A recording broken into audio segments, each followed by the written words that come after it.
धृत कुंडल है।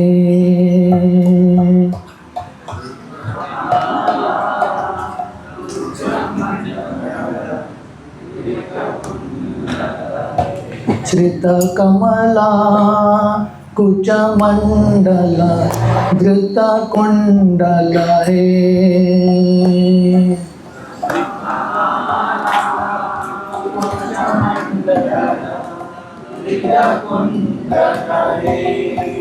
कलित ललित वनमाला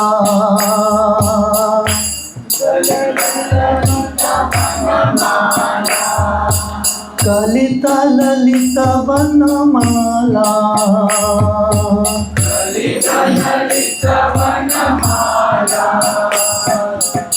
जय जय देव हरे।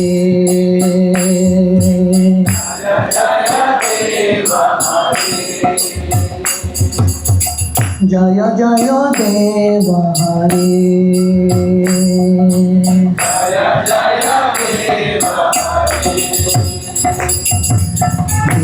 मणि मंडल मदना भव कंदन है।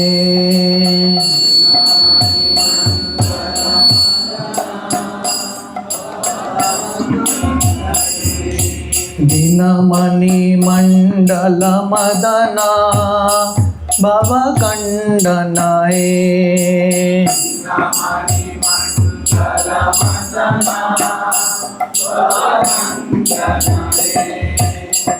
मुनिजन मानस हंस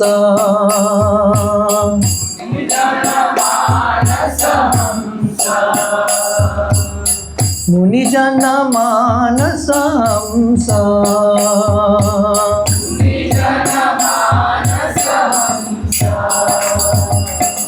जय जय देव हरे।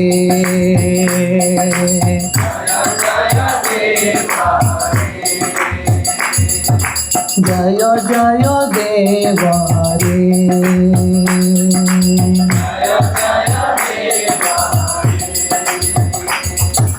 कालिया विषधर गंजन जनरंजन है।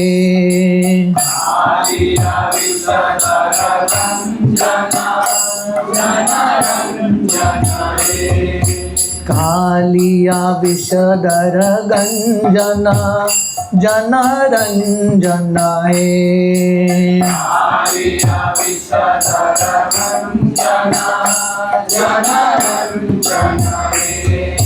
यदुकुल नलिन दिनेश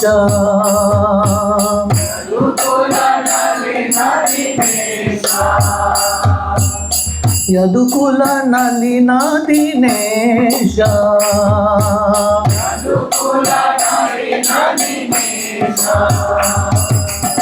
जय जय देव हरे।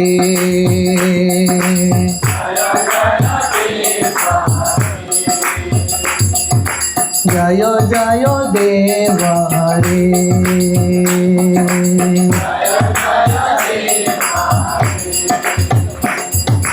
मधुमुर नरक विनाशन गरुडासन है।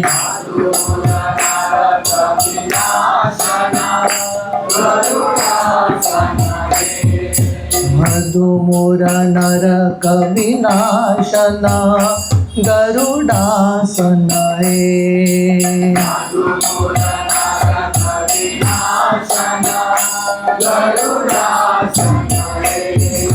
सुरकुल केली निदान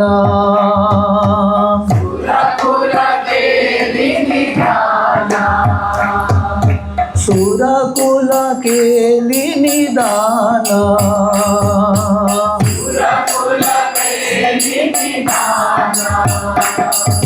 जय जय देव हरे।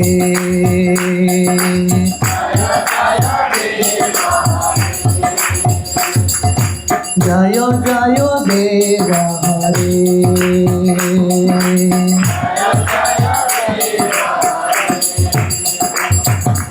कमल कमल दल लोचन भवमोचनाय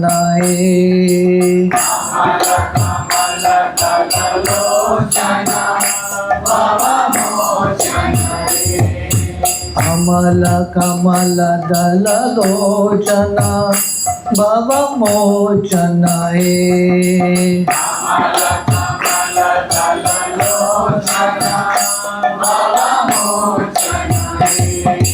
त्रिभुवन भुवन निदान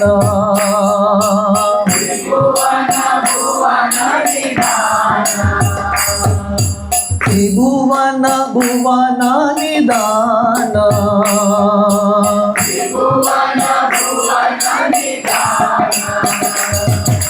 जय जय देव हरे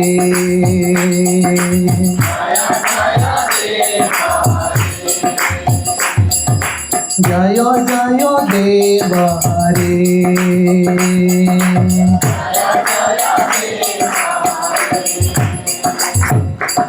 जनक सुता कृत भूषण जित दूषण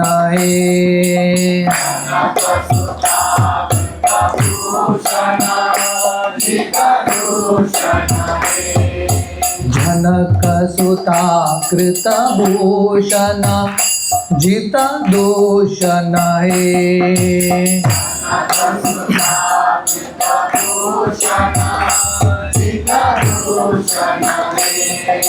समर शमित दश कंठ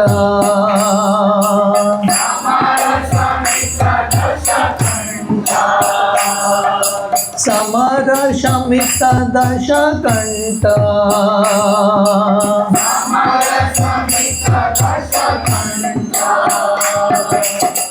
जय जय देव हरे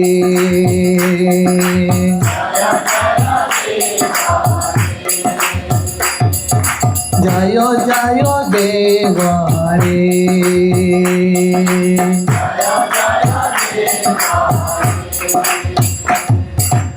अभिनव जलधर सुंदर धृत मंदर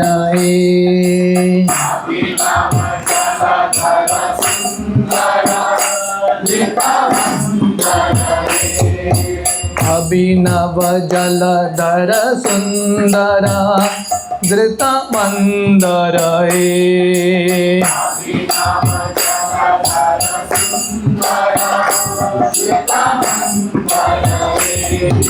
श्रीमुख चंद्र चकोरा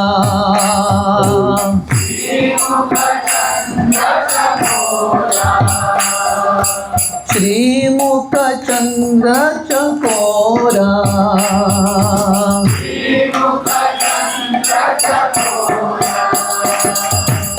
जय जय देव हरे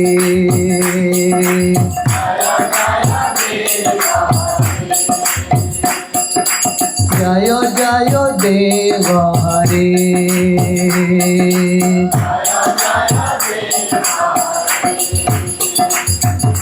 तव चरणं प्रणता वयं इति भावये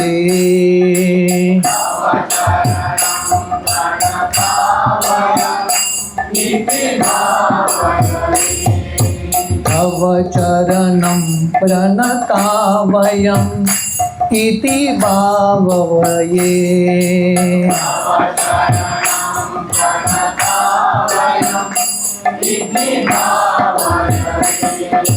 कुरुकुशलं प्रणतेषु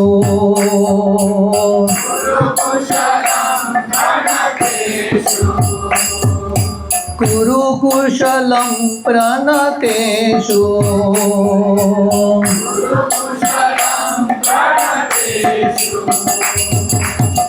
जय जय देव हरे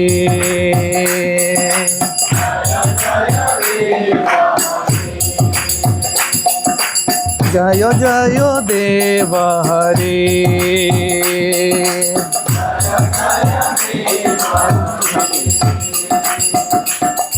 श्री जय देव हरे कृष्ण। हरे कृष्ण। श्री जयदेव कवेरिदं कुरुते मुदमे।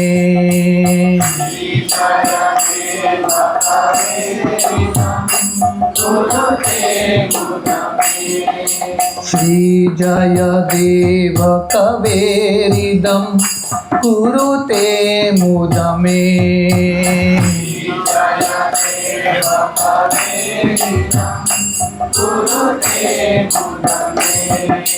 मंगलमुज्ज्वल गीतं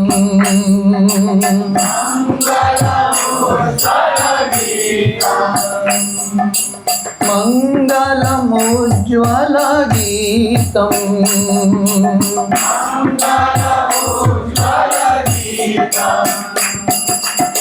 जय जय देव हरे।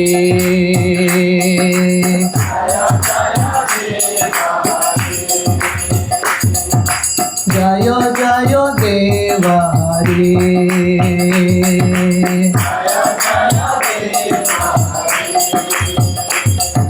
जय जय देव हरे।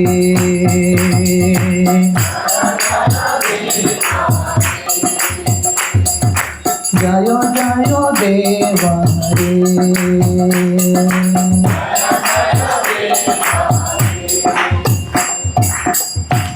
जयदेव गोस्वामी की।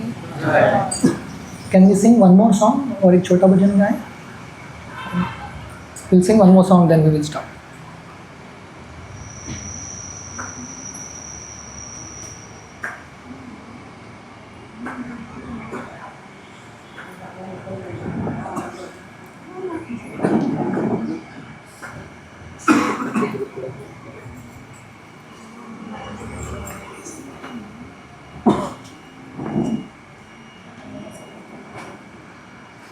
This is also by Jaydev Goswami.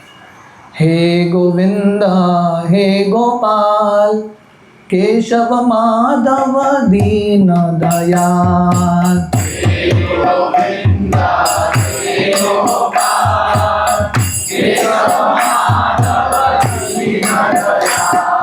हे गोविंद हे गोपाल केशव माधव दीन दयाल।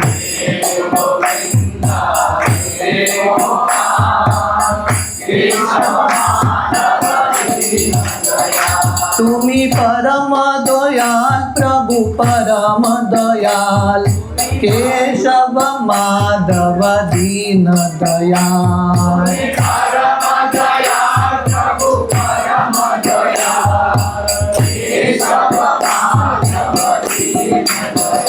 तुम्ही परम दयाल प्रभु परम दयाल केशव माधव दीन दयाल।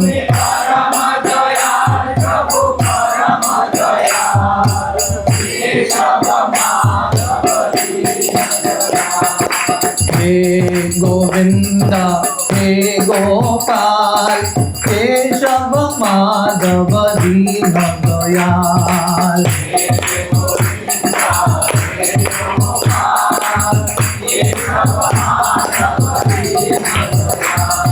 हे गोविंद हे गोपाल केशव माधव दीन दयाल।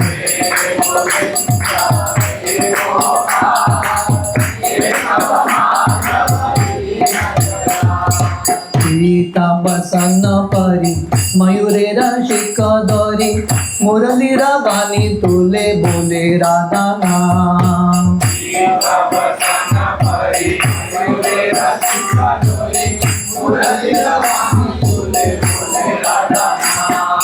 सीता बसन परी मयूरे रसिक दरी मुरली रागानी तुले बोले राधा नाम।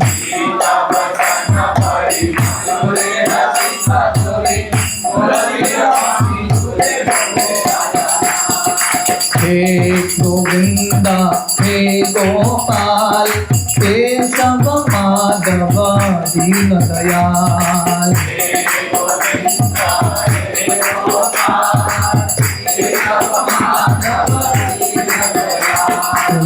मदिर गोपाल प्रभु मदिर गोपाल केशव माधव दीन दयाल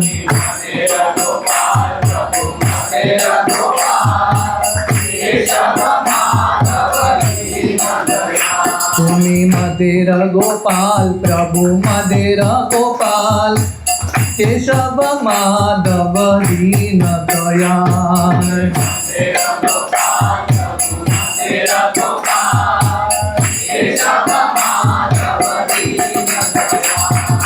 हे गोविंदा हे गोपाल केशव माधव दीन दयाल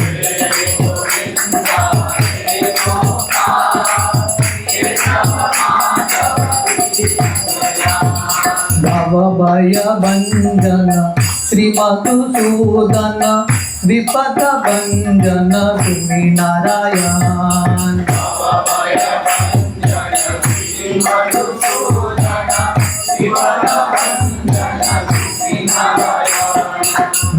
भय भंजन श्री मधुसूदन विपद भंजन तुम्ही नारायण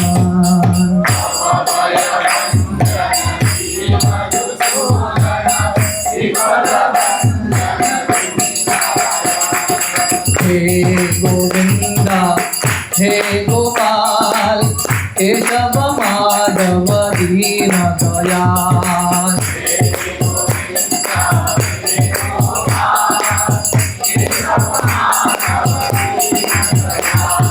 हे गोविंदा हे गोपाल केशव माधव दीन दयाल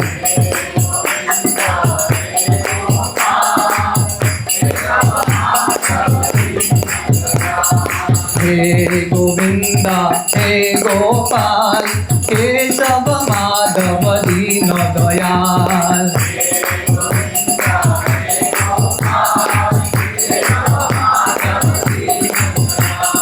हे गोविंदा हे गोपाल केशव माधव दीन दयाल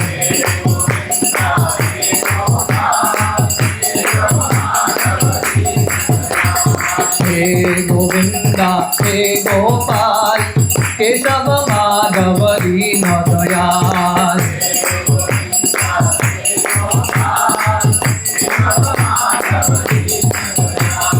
हे गोविंदा हे गोपाल केशव माधव दीन दयाल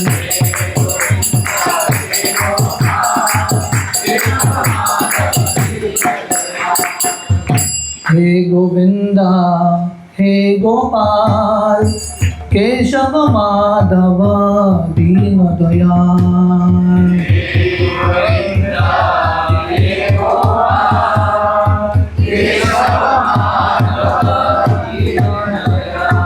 श्री जयदेव गोस्वामी की जय।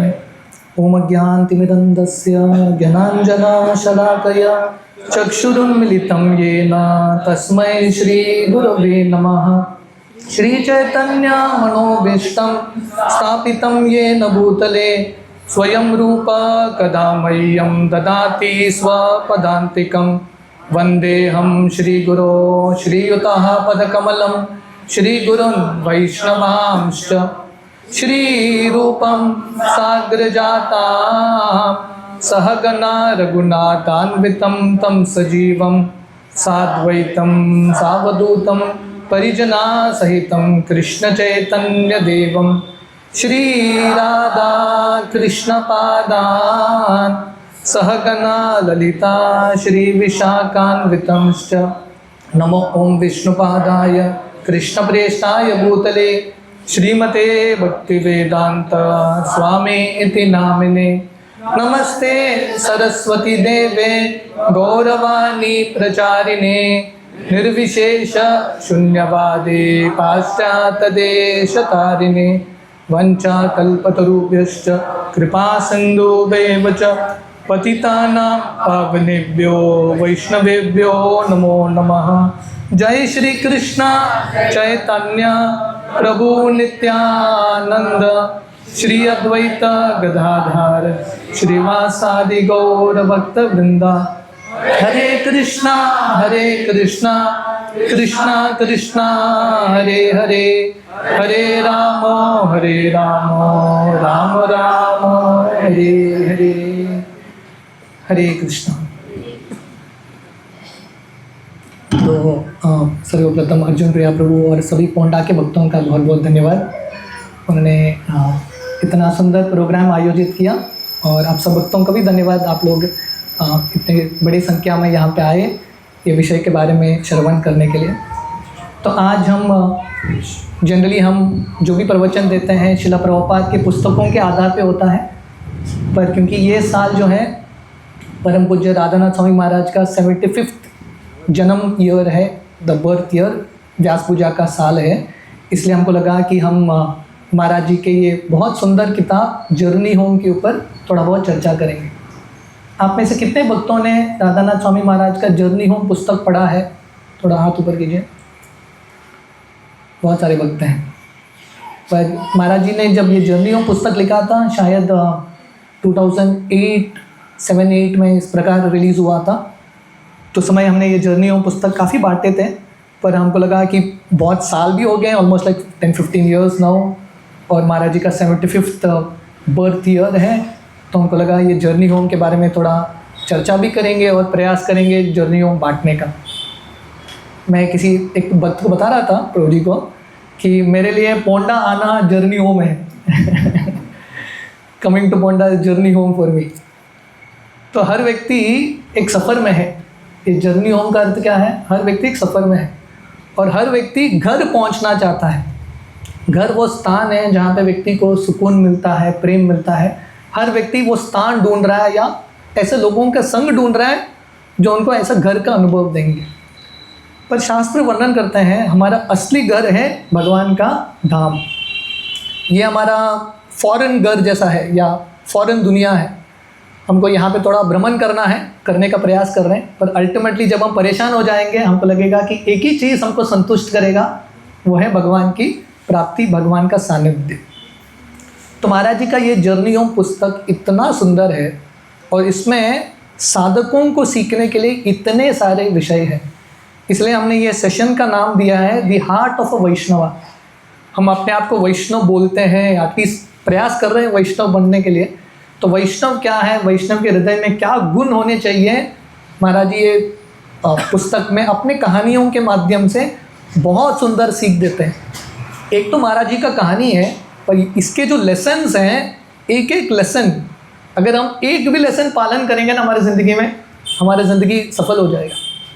मैं अलग अलग सेंटर्स पे ये प्रोग्राम कर रहा था, this is my last place. तो मैं जब मरगांव में था, वहाँ पे एक लड़का आके मुझे बोला, प्रभु जी इस्कॉन में हम इतना विषय सुनते हैं पर हार्ट का ट्रांसफॉर्मेशन नहीं होता। आप में से कितने भक्तों को लगता है इस्कॉन में इतना इन्फॉर्मेशन कभी ओवरलोड हो जाता है, कितना हृदय में जाके परिवर्तन करता है पता नहीं। तो मैं उनको बता रहा था, एक तो है बार बार सुनना, पर उससे इम्पॉर्टेंट है जो हम श्रवण करते हैं उस पर थोड़ा मनन करना और अप्लाई करने का प्रयास करना।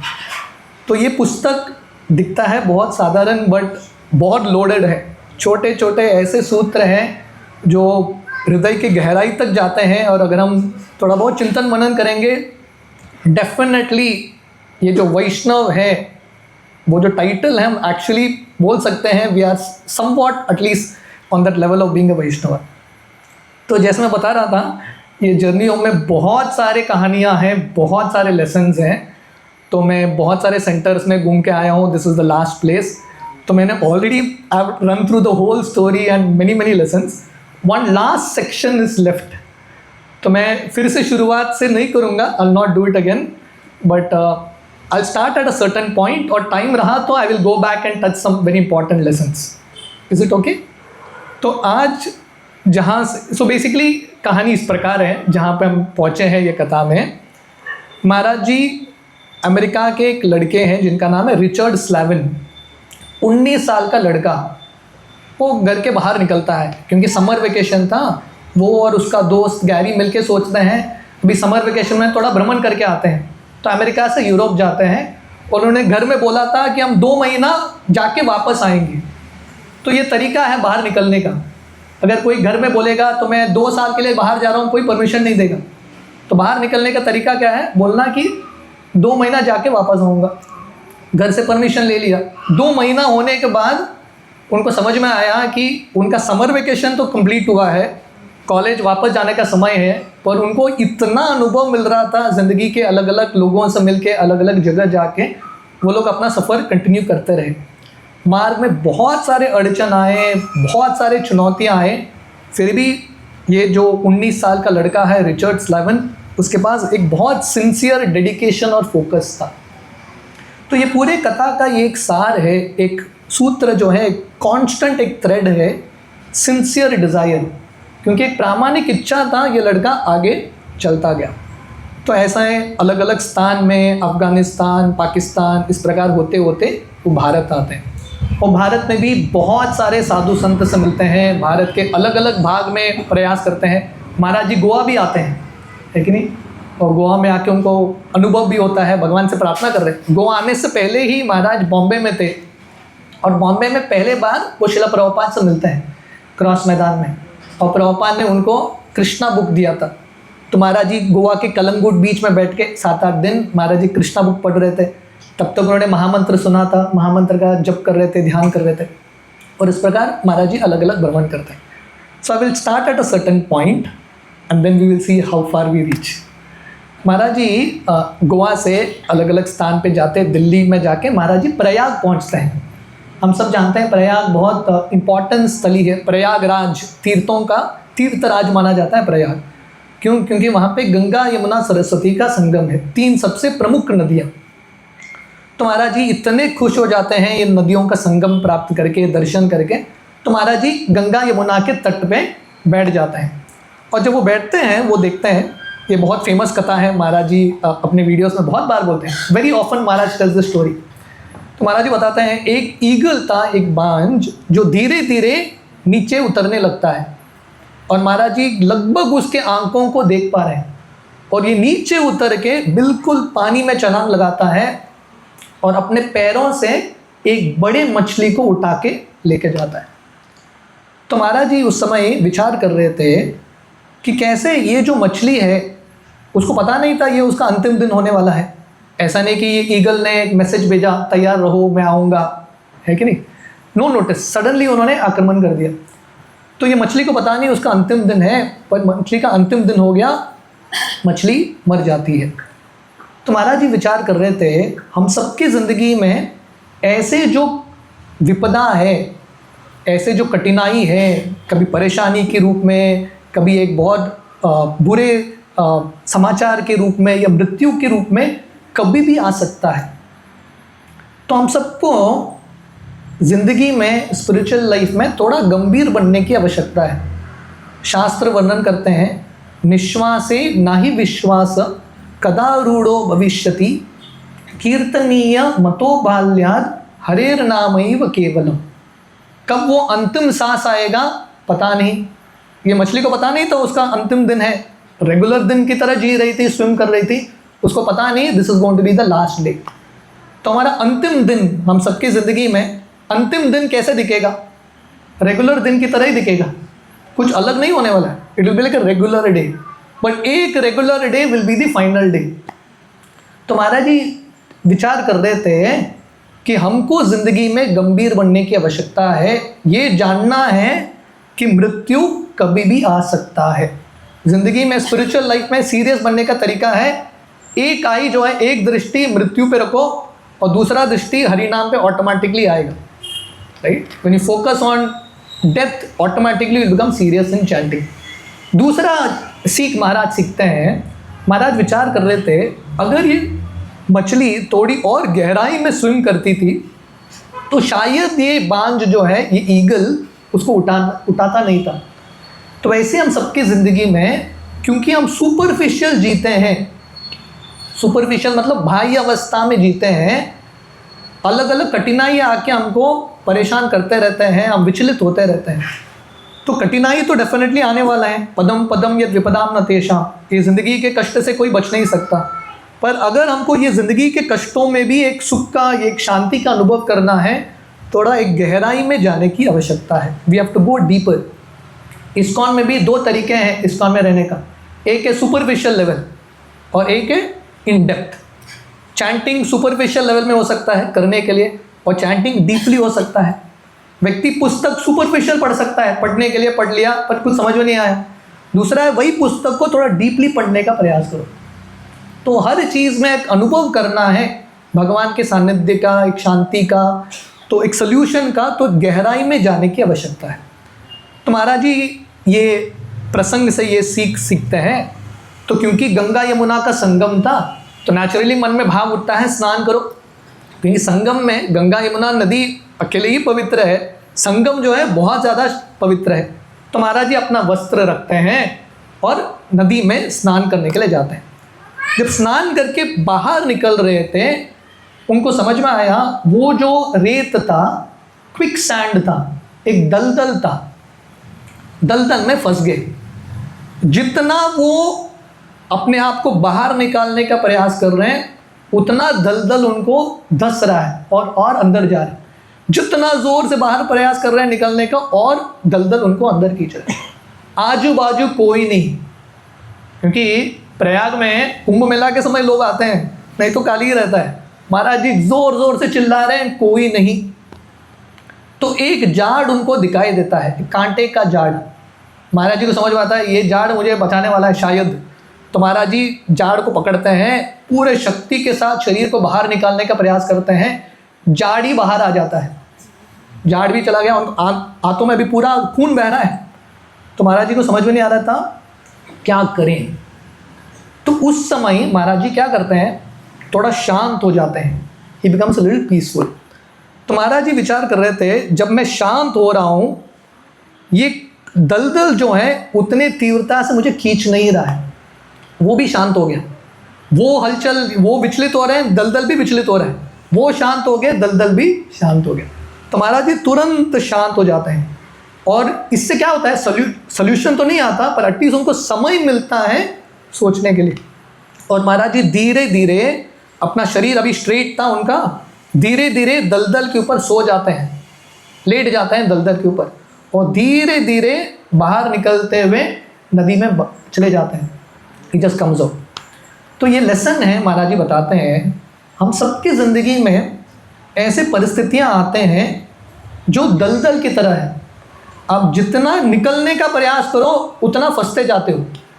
You come through situation like that. जितना बाहर निकलो, जितना हाथ पैर मारो उतना व्यक्ति धंसता रहता है, फंसता रहता है। उस समय व्यक्ति इतना एंग्शियस होता है, प्रॉब्लम से कैसे निकलना है उसको रास्ता पता नहीं चलता। तो अगर प्रॉब्लम से बाहर निकलना है पहला समझना पड़ेगा प्रॉब्लम क्या है, प्रॉब्लम का how does a problem work, वो समझने के लिए व्यक्ति को शांत होना पड़ेगा। 3 गुण है, रजोगुण, सत्वगुण, तमोगुण। सॉल्यूशन जो है सिर्फ सत्वगुण में ही मिलेगा। तो महाराज जी जब शांत हो जाते हैं दलदल कैसा काम करता है उनको पता चलता है और धीरे धीरे वो बाहर निकलते हैं। तो हम सबकी ज़िंदगी में ऐसे कठिनाई के समय थोड़ा शांत होके रिलैक्स करना ये भी बहुत इम्पॉर्टेंट है। हमको बहुत बार लगता है कि जब हम प्रॉब्लम को सॉल्व करेंगे तभी शांति प्राप्त करेंगे, वो भी सही है, पर प्रॉब्लम को सॉल्व करने के लिए शांत होना पड़ेगा। बिना शांति के कोई भी व्यक्ति प्रॉब्लम को सॉल्व नहीं कर पाएगा। So Maharaj ji very peacefully he comes out. एक बाहर तो आ गए दलदल से, अभी प्रॉब्लम क्या था, दूसरे समस्या में फंस गए। जैसा बता रहे हैं ज़िंदगी मतलब पदम पदम या विपदाम न तेषाम, एक समस्या समाप्त होता है दूसरा शुरू होता है। तो गंगा यमुना का बहाव इतना तीव्र था, वो जा रहे थे अपने कपड़े के पास, कपड़ा भी नहीं, उनका पासपोर्ट था उस तरफ। तो महाराज जी जा रहे थे करंट के अगेंस्ट, पर नदी जो है उनको खींच के आगे लेके जा रहा था। महाराज जी पूरे कोशिश के साथ स्विम कर रहे हैं नदी के करंट के अगेंस्ट, पर महाराज जी हार रहे हैं, गंगा यमुना के करंट के अगेंस्ट स्विम नहीं कर पाए और महाराज जी बहुत पानी पी रहे हैं। अब तक महाराज जी ने ऑलरेडी हरे कृष्ण महामंत्र सुन लिया था, एक तो गंगा माता से उन्होंने प्राप्त किया था। जब महाराज जी ऋषिकेश में बैठे थे, 1 महीना गंगा के तट पे तपस्या कर रहे थे, गंगा ने उनको हरिनाम में दीक्षा दिया, हरे कृष्ण महामंत्र उनको गंगा से सुनाई दिया। और जब वो शिला प्रभुपाद से मिलते हैं क्रॉस मैदान में, हरे कृष्णा। जब प्रभुपाद से मिलते हैं क्रॉस मैदान बॉम्बे में, वहाँ पे भी महामंत्र सुनते हैं, तो तब से महाराज जी जो है बहुत बार बहुत अक्सर महामंत्र का गाते थे। तो जब महाराज जी उनको समझ में आ रहा था अभी मैं मरने ही वाला हूँ, तो महाराज जी को लगा चलो मैं महामंत्र गाता हूँ, तो महामंत्र गाने लगे। जब वो महामंत्र गाने लगते हैं, परिस्थिति वैसा ही था, पर उनको एक शांति का अनुभव मिलता है, he feels a little peaceful. और उसी समय एक नाव वाला वहाँ से गुजर रहा था, और नाव वाला एक दिशा में उसका हाथ दिखा के चला जाता है। महाराज जी चिल्ला रहे हैं उसको, मुझे बचाओ मुझे बचाओ, वो देखता भी नहीं है, आगे चला जाता है। महाराज जी सोच रहे थे अभी इसका अर्थ क्या है, तो महाराज जी सोचने लगे वो उस तरफ क्यों बोल रहा है, शायद वो बोलना चाहता है कि नदी के विरुद्ध स्विम मत करो, नदी के साथ बह जाओ, just flow along with the river. तो महाराज जी उसका बात मानते हुए नदी के साथ बह जाते हैं, और नदी उनको आगे लेके जाते जाते एक तट पे छोड़ देती है, और महाराज जी बाहर आ जाते हैं। तो महाराज जी यहाँ पे लिखते हैं हम सबकी ज़िंदगी में ऐसा जब दलदल का परिस्थिति है या ऐसे विपरीत परिस्थिति से हम संघर्ष कर रहे हैं, बहुत इम्पॉर्टेंट है कि हम महामंत्र का आश्रय लें। We take shelter of chanting. अगर हम प्रामाणिकता से भगवान के नामों का आश्रय लेंगे, नाम नामिनो अभिन्नत्वम, भगवान अपने नाम से अभिन्न है, भगवान डेफिनेटली हम सबकी ज़िंदगी में कुछ न कुछ चमत्कार करेंगे, some magic we will experience. Maharaj ji अभी वापस उस पार जाके अपना कपड़ा पासपोर्ट वहीं पे प्राप्त करते हैं, और महाराज जी वहीं पे बैठ जाते हैं। ये जो पूरा प्रसंग था दोपहर में शुरू होता है कि नहीं, दलदल में फंस गए, दलदल से बाहर निकल गए, नदी में आगे बढ़ रहे थे, नदी उनको आगे लेके जा रहा था, और वापस उस पार आने के लिए उनके कपड़े के पास शाम हो जाता है। तो महाराज जी सोच रहे थे यही नदी का तट जो है दोपहर में इतना गर्म था, अभी शाम के समय वही शीतलता दे रहा है। दोपहर में यही नदी का तट दलदल के रूप में उनको खींच रहा था नीचे, अभी वही नदी का तट जो है उनको भी आश्रय दे रहा है। तो जिंदगी में परिस्थिति और सिचुएशंस ऐसे चेंज होते हैं। महाराज जी इसमें एक लेसन लिखते हैं, हम सबकी ज़िंदगी में कौन शत्रु हैं कौन मित्र हैं हम बोल नहीं सकते। दोपहर में महाराज जी को लग रहा था ये नदी का तट जो है मेरा शत्रु है, दलदल है, मुझे खींच रहा है, पर वही नदी का तट अभी उनको दोस्त के रूप में आश्रय दे रहे। तो बोल सकते हैं कि ये शत्रु है दोस्त है, यू कैन नेवर लेबल, क्योंकि मन जो है ये लेबल चेंज करता रहता है। पर कोई भी व्यक्ति शत्रु बन सकता है, दोस्त बन सकता है, जो दोस्त है कल शत्रु बन जाता है, ये परिवर्तन चलता रहता है। तो महाराज जी एक बहुत इंपॉर्टेंट चीज़ लिखते हैं, हर व्यक्ति में एक अच्छाई भी है, हर व्यक्ति में बुराई भी है। हम लोगों के साथ कैसे डील करते हैं उसके ऊपर निर्भर है उनका अच्छाई बाहर निकलेगा या उनका बुराई बाहर निकलेगा। अगर कोई सज्जन है आप उसको जाके 10 गाली दो, वो भी गाली देने लगेगा, है कि नहीं। आपने अंदर का उसका बुराई निकाला, वो उसका बुराई बाहर आ गया, है कि नहीं। हम लोगों के साथ कैसे डील करते हैं उसके ऊपर निर्भर है लोगों का अच्छाई बाहर आएगा या बुराई बाहर आएगा। तो महाराज जी यहाँ से प्रयागराज से पटना पहुँचते हैं। तो पटना में भगवान राम के एक भक्त थे जिनका नाम था राम सेवक स्वामी, भगवान राम के महान भक्त। तो जब महाराज जी ये राम सेवक स्वामी के साथ थे, साधु संतों के साथ बैठे थे, तो एक दिन एक साधु वहाँ पे थे जो बाहर से आए थे वो मंदिर में महाराज जी की तरह भ्रमण करते करते उन्होंने बोला मैं सबके लिए खिचड़ी बनाऊँगा। ये बहुत इंटरेस्टिंग स्टोरी है। तो ये साधु जो है बहुत प्रेम के साथ खिचड़ी बनाते हैं, पर ये प्रॉब्लम क्या था, ये खिचड़ी में इतना मिर्ची था, ऐसा लग रहा था ये खिचड़ी मिर्ची का खिचड़ी है, दाल चावल जो है बहुत कम है, मिर्ची है। सब लोग पंक्ति में बैठ गए, महाराज जी भी बैठ जाते हैं, है कि नहीं। पहले से इनको आदत नहीं है इतना तीखा खाने का, सब लोग बैठ गए और खिचड़ी डाल दिया सबके प्लेट में। महाराज जी जब पहला खिचड़ी खाया, उनके हर एक अंग से, आँख से, कान से, नाक से इतना पानी निकल रहा था, इतना तीखा था। तो महाराज जी कैसे, तो उनको लग रहा था ये सबसे बड़ा दर्द है ये खिचड़ी को ख़त्म करना, बिगेस्ट ऑस्टेरिटी। महाराज जी ने कैसे तो वो खिचड़ी ख़त्म किया, क्योंकि ये संस्कृति है कि जो भी मिला है जस्ट फिनिश इट ऑफ। महाराज जी ने ख़त्म कर दिया, उनको लगा हो गया, खिचड़ी मैंने समाप्त कर दिया कैसे, तो वो साधु फिर से आ जाता है खिचड़ी लेके, और जब वो साधु देखता है कि महाराज जी के आंखों से अश्रु है, वो रोने लगता है। तो पहले बार कोई व्यक्ति मेरे खिचड़ी से इतना प्रेम कर रहा है, खिचड़ी खा के आंखों में अश्रु। तो व्यक्ति फिर से खिचड़ी देने के लिए आता है। महाराज जी बोल रहे हैं नहीं नहीं चाहिए, बस बस नहीं चाहिए। ये व्यक्ति बहुत खुश होकर और एक खिचड़ी डाल देता है। महाराज जी कैसे तो ख़त्म कर देते हैं उसको भी, बहुत परेशानी के साथ, बहुत कष्ट के साथ। महाराज जी जब वापस ये आदमी आता है, महाराज जी पत्तल को फोल्ड कर देते हैं, हो गया। तो महाराज जी वहाँ पे एक बहुत इंपॉर्टेंट लेसन लिखते हैं। महाराज जी बोलते हैं, enduring pain to please others is a great fortune. Maharaj ji को दर्द हो रहा था, पर ये व्यक्ति खुश हो रहा था कि कोई तो मेरे सेवा को अप्रिशिएट कर रहा है। महाराज जी ने उसको बताया नहीं मैं रो रहा हूँ क्योंकि खिचड़ी तेरा तीखा है, क्या बना है खिचड़ी। महाराज जी ने ये नहीं बोले। महाराज जी बोले ठीक है, एटलीस्ट मैं एक व्यक्ति को प्रसन्न कर पाया। तो महाराज जी बताते हैं, दूसरों को प्रसन्न करना हमेशा आसान नहीं होता। To please others is always not easy. दर्द से गुजरना पड़ता है, पर जब हम दूसरों को आनंद देने के लिए थोड़ा दर्द लेते हैं, इसमें सही आनंद है। This is the greatest pleasure.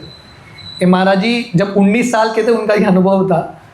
Maharaj is now 75 years. पूरे ज़िंदगी में महाराज यही कर रहे हैं। This is what he is doing. दूसरों को आनंद देने के लिए स्वयं कष्ट लेते हैं। तो महाराज जी एक बार अपने भक्तों को बता रहे थे, मेरा नाम है रिचर्ड स्लैविन, पर एक्चुअली मेरा पूरा नाम होना चाहिए रिचर्ड पेन स्लैविन। मैंने इतना दर्द सहा है दूसरों को आनंद देने के लिए। सो इस प्रकार महाराज जी जब वहाँ से निकल रहे थे पटना से, राम सेवक स्वामी बहुत प्रेम के साथ एक डंडा देते हैं महाराज को। ये डंडा साधारण जंगल का डंडा था, पर महाराज जी जो है, क्योंकि एक साधु के हाथ से एक डंडा मिला है, महाराज जी बहुत प्रेम के साथ उसको स्वीकार करते हैं। तो महाराज जी वहाँ से आगे नेपाल पहुँचते हैं। एक ट्रक में सफ़र करते करते नेपाल में रात के समय पहुँचते हैं। तो उतर जाते हैं सुनसान जगह पे। महाराज जी चल के जा रहे हैं, रात का 11, साढ़े 11, 12 बजे, कोई भी नहीं है नेपाल के सड़कों में। और अचानक वहाँ पे बहुत खतरनाक जंगली कुत्ते आ जाते हैं। एक नहीं, दो नहीं, एक झुंड आ जाता है, महाराज जी को घेर लेता है।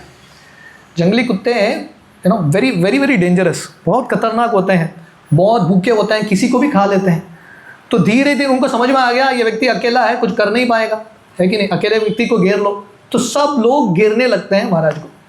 महाराज जी अभी कोई भी नहीं है, ऐसा बहुत सारे परिस्थिति में आए जहाँ पे उनको अकेले ही फेस करना पड़ा। तो महाराज जी उनके हाथ में वो छड़ी था, सोच रहे थे कैसे डील करूँ उनके साथ। राम सेवक स्वामी का वो छड़ी, कुत्ता छलांग लगाता है महाराज जी को काटने के लिए, महाराज सीधा उसके मुंह में मारते हैं, वो आप पीछे जाके गिरता है। दूसरा कुत्ता छलांग लगाता है, महाराज जी उसको भी मारते हैं।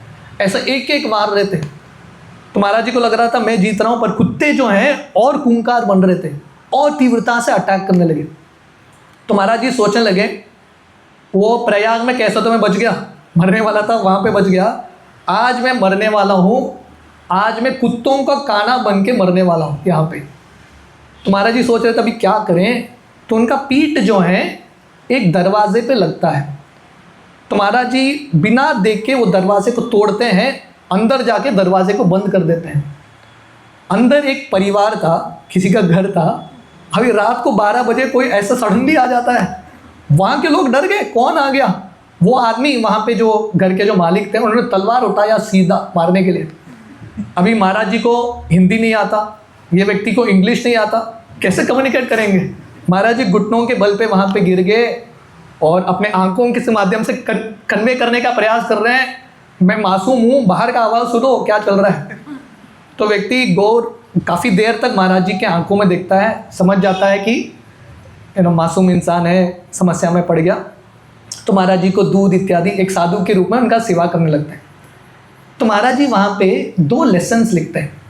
देखिए ये जर्नी ऑफ पुस्तक का एक तो महाराज जी का कहानी है, पर उससे ज़्यादा सबसे इम्पॉर्टेंट छोटे छोटे ऐसे लेसन्स हैं ना जो भक्तों के लिए बहुत इम्पॉर्टेंट है। महाराज जी 2 लेसन्स ये प्रसंग से लिखते हैं।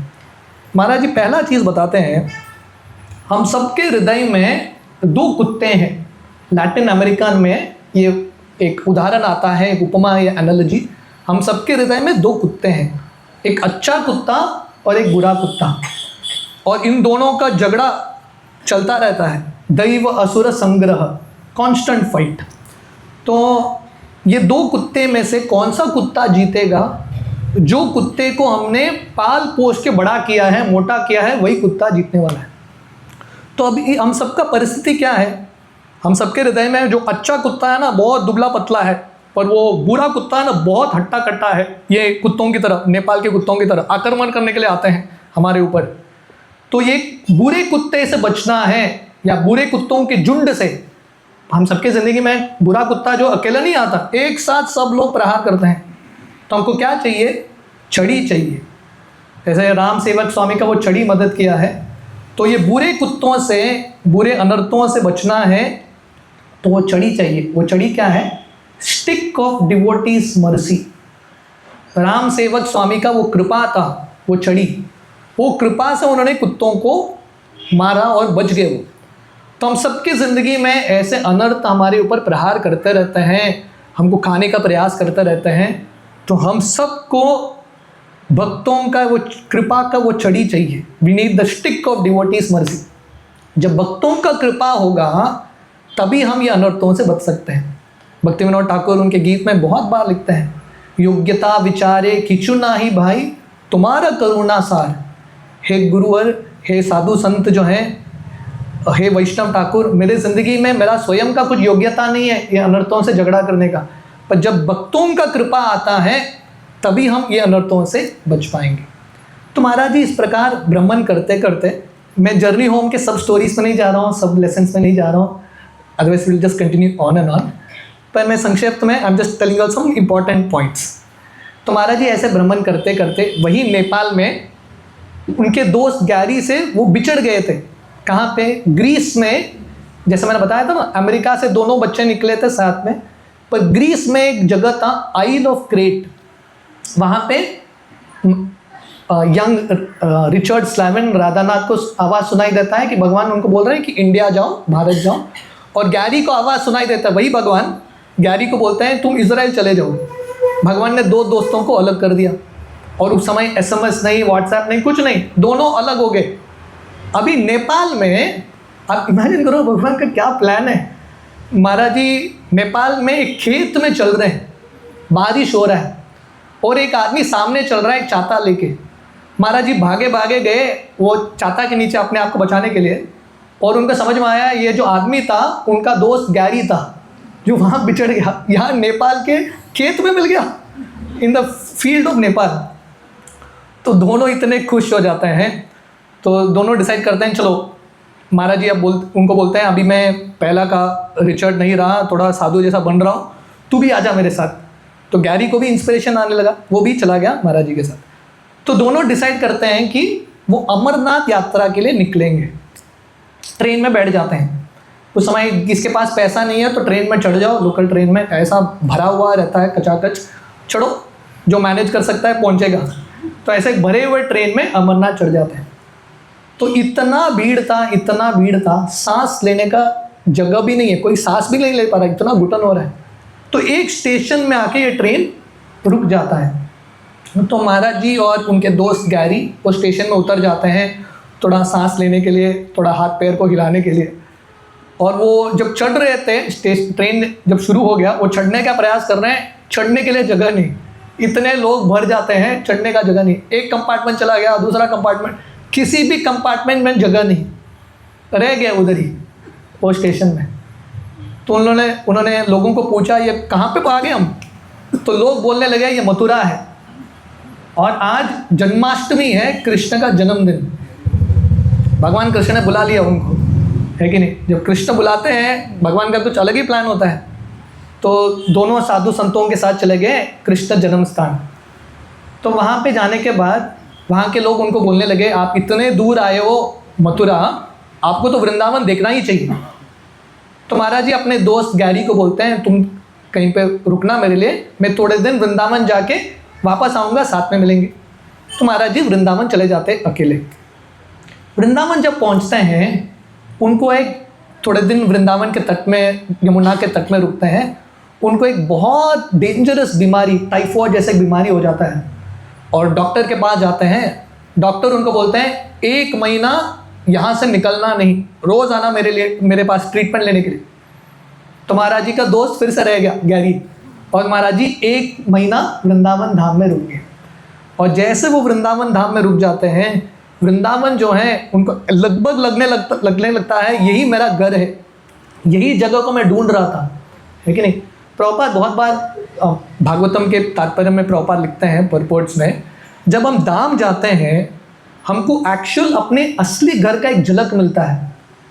बहुत भक्तों का अनुभव होगा, आप जब यात्रा में नए लोगों को भी लेके जाते हैं ना, वो नए लोग भी वृंदावन जाके उनको वापस आने का इच्छा नहीं होता, क्योंकि वो जो वृंदावन के साथ कनेक्शन है वो हमारा इटर्नल कनेक्शन है।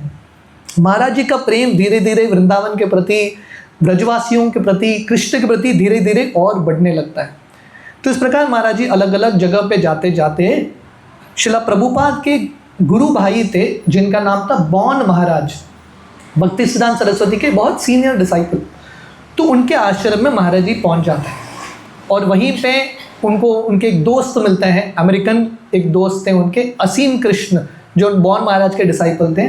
और वहीं आश्रम में कृष्णदास बाबा जी महाराज, जो बहुत परमहंस वैष्णव थे, उनका भी दर्शन, उनका भी संग महाराज जी को मिलता है। तो महाराज जी को इतने बड़े बड़े साधु संतों का संग मिलता है। तो एक दिन क्या होता है, यही बॉन महाराज के आश्रम में बॉन महाराज के थोड़े बांग्लादेश के डिसाइपल्स आए थे। वहाँ पे बॉन महाराज के डिसाइपल्स यहाँ पे आए थे वृंदावन में उनके गुरु महाराज का संग लेने के लिए। उसमें से एक भक्त थे जिनका नाम था जगन्नाथ। तो वो जब महाराज से मिलते हैं उसी समय एक अमेरिकन लड़का था जिसका नाम था डेविड, उसके पास एक कैमरा था। अब इमेजिन करो, ये कहानी लगभग 55-60 ईयर्स अगो। उस समय भारत में वो कैमरा देखना भी बहुत मुश्किल, बहुत रेयर चीज़ है। तो ये सब भक्त जो हैं, जगन्नाथ, ये सब भक्त बहुत एक्साइट हो जाते हैं कैमरा देख के, और वो लोग खड़े हो जाते हैं और डेविड को बोलते हैं हमारा फ़ोटो निकालो। तो डेविड राधानाथ को बोलते हैं देखो मेरे पास एक ही शॉट बचा है। उस समय वो रील का कैमरा होता था ना, एक ही शॉट बचा है, मैं अभी इनके लिए निकालूंगा तो मैं अपने लिए यूज़ नहीं कर पाऊंगा। तो दोनों डिसाइड करते हैं, एक काम करते हैं, हम सिर्फ वो क्लिक का आवाज़ करेंगे पर फ़ोटो नहीं निकालेंगे। तो क्योंकि उनको पता था कि ये मासूम लोग हैं, उनको टेक्नोलॉजी कुछ पता नहीं, तो क्लिक का आवाज़ करते हैं और ये लोग खुश हो जाते हैं कि फ़ोटो निकल गया। तो थोड़े दिन ऐसा बीत जाता है। तो महाराज जी देखते हैं थोड़े दिन बाद ये जगन्नाथ जो है एकांत स्थान में बैठ के बहुत रो रहे हैं, इज क्राइंग सो मच। तो महाराज जी उनके पास जाते हैं, बोलते हैं क्यों इतना रो रहे हो, प्रॉब्लम क्या है तुम्हारा, व्हाट इज़ योर इशू। तो ये बोलते हैं तुम्हारे वजह से मैं रो रहा हूँ, तुमने मेरे साथ चीटिंग किया, यू चीटेड मी। तुम कृष्ण के भक्त हो, तुम अपने आप को वैष्णव बोल रहे हो, वैष्णव को ऐसा चीट करना, ऐसा धोखा देना सही नहीं है। महाप्रभु ने बताया है तृणादपि सुनीचेन तरोरपि सहिष्णुना अमानीन मानदेन कीर्तनीय सदा हरि। वैष्णव मतलब जो दूसरों को सम्मान देता है, तुमने इस प्रकार मुझे अपमानित किया, ये सही नहीं है। तो महाराज जी पहले बार उन्होंने ऐसा क्लिक किया, उनको पता भी नहीं था, नॉर्मल है, ऐसे नहीं थोड़ा बहुत मजाक करो लोगों के साथ, है कि नहीं, नॉर्मल पार्ट ऑफ कल्चर है। महाराज जी को पता भी नहीं है इस छोटा चीज़ किसी को बुरा भी लग सकता है। तो महाराज जी जर्नी होम में लिखते हैं साधारण समाज में एक छोटा चीज़ कोई देखेगा भी नहीं, दुर्लक्ष्य कर लेगा, पर वैष्णवों का समाज जो है, डिवोशनल कल्चर, हृदय के सॉफ्टनेस पे, हृदय कितना कोमल है उस पर निर्भर है। और ऐसे साधु संतों के संग में हमको क्या करना है, बहुत सावधान रहना है, किसी के दिल को नहीं दुखाना। भक्ति विनोद ठाकुर उनके गीत में लिखते हैं जीवने निर्वाहे आने उद्वेग न दीबे पर उपकारे निज सुख पासारी बे। भक्ति विनोद ठाकुर बोलते हैं भगवान मेरा एक ही प्रार्थना है, जीवन जीते जीते मुझे किसी को परेशानी नहीं देना है, मेरे वजह से किसी को एंग्जाइटी नहीं होना चाहिए। पर उपकारे निज सुख पासारी बे, मैं दूसरों के प्रति कल्याण करते रहूं, दूसरों का मदद करूं, अपने स्वार्थ के बारे में मैं चिंतन न करूं। तो महाराज जी सोच रहे थे, हमारा जैसे मैं बता रहा था शुरुआत में, अगर हम चाहते हैं कि हमारे हृदय में भक्ति का बीज, वो जो प्रेम हम ढूंढ रहे हैं, वो सही रूप से ये लता का बढ़ावा हो, तो हमारे हृदय को फर्टाइल बनाना बहुत इम्पॉर्टेंट है। वो फर्टाइल कब बनेगा? जब हमारे अंदर ये गुण होगा। और ये गुण क्या है? The quality is no cheating, no duplicity. Cheating समझते हैं ना? डुप्लिसिटी मतलब कुछ करना, दिखावा करना। इन्होंने क्लिक का आवाज़ किया पर क्लिक नहीं किया, मतलब डोंग है, दिखावा है। भक्त मतलब सिंपल। भक्ति सिद्धांत सरस्वती ठाकुर जो शिला प्रभुपाद के गुरु थे, किसी ने उनको पूछा अब वैष्णव के अंदर कौन सा गुण सबसे महत्वपूर्ण है? भक्ति सिद्धांत सरस्वती ठाकुर बोले सरलता, simplicity is the most important thing. और सिंप्लिसिटी का अर्थ क्या है? नो डुप्लिसिटी, डबल रोल नहीं खेलना, सामने कुछ पीछे कुछ, सामने प्रभु जी आप बहुत अच्छे हो, पीछे और कुछ। No, you don't do that. Very simple, very straightforward and very respectful. Vaishnav culture मतलब जहाँ पे रिस्पेक्ट है, हर व्यक्ति को हम सम्मान देते हैं। तो महाराज जी जब वृंदावन में थे, थोड़ा समय बहुत महाराज के आश्रम में रुकते हैं और वहाँ से निकल जाते हैं। और महाराज जी यमुना के तट पे सो रहे थे और धीरे धीरे विंटर समय आता है, राइट। वृंदावन बहुत ठंडा हो जाता है, बिकम्स वेरी कोल्ड। और नदी यमुना का तट तो बहुत ही फ्रीजिंग कोल्ड है। महाराज जी यमुना के तट में ही सोते थे और सुबह सुबह उठ के यमुना में स्नान। और महाराज जी विचार कर रहे थे, हालांकि शरीर को कष्ट हो रहा है सुबह सुबह उठना और ठंडे पानी में स्नान करना, पर महाराज जी सोच रहे थे इसमें भी एक आनंद है। तो महाराज जी एक बहुत इंपॉर्टेंट लेसन लिखते हैं, enduring difficulty for a meaningful purpose is Sublime pleasure. जब हम एक सही कारण के लिए कष्ट उठाते हैं, वो कष्ट ही आनंद है, उसमें भी एक आनंद है। होता है ना, कभी कभी जब हम यात्रा जाते हैं, दिन भर हम भ्रमण कर रहे हैं अलग अलग स्थली पे, सुबह से लेकर शाम तक, कभी कभी खाना भी ठीक तरह से नहीं होता, शरीर थक जाता है, पर आत्मा में एक प्रसन्नता है कि नहीं? जैसे गोवर्धन परिक्रमा है कि नहीं? दिन भर चल रहे हो, बॉडी इज एग्जॉस्टेड, पर गोवर्धन परिक्रमा के एंड में कैसा लगता है? यू फील वेरी नाइस, है कि नहीं? कुछ तो किया जिंदगी में, एटलीस्ट आई डिड समथिंग।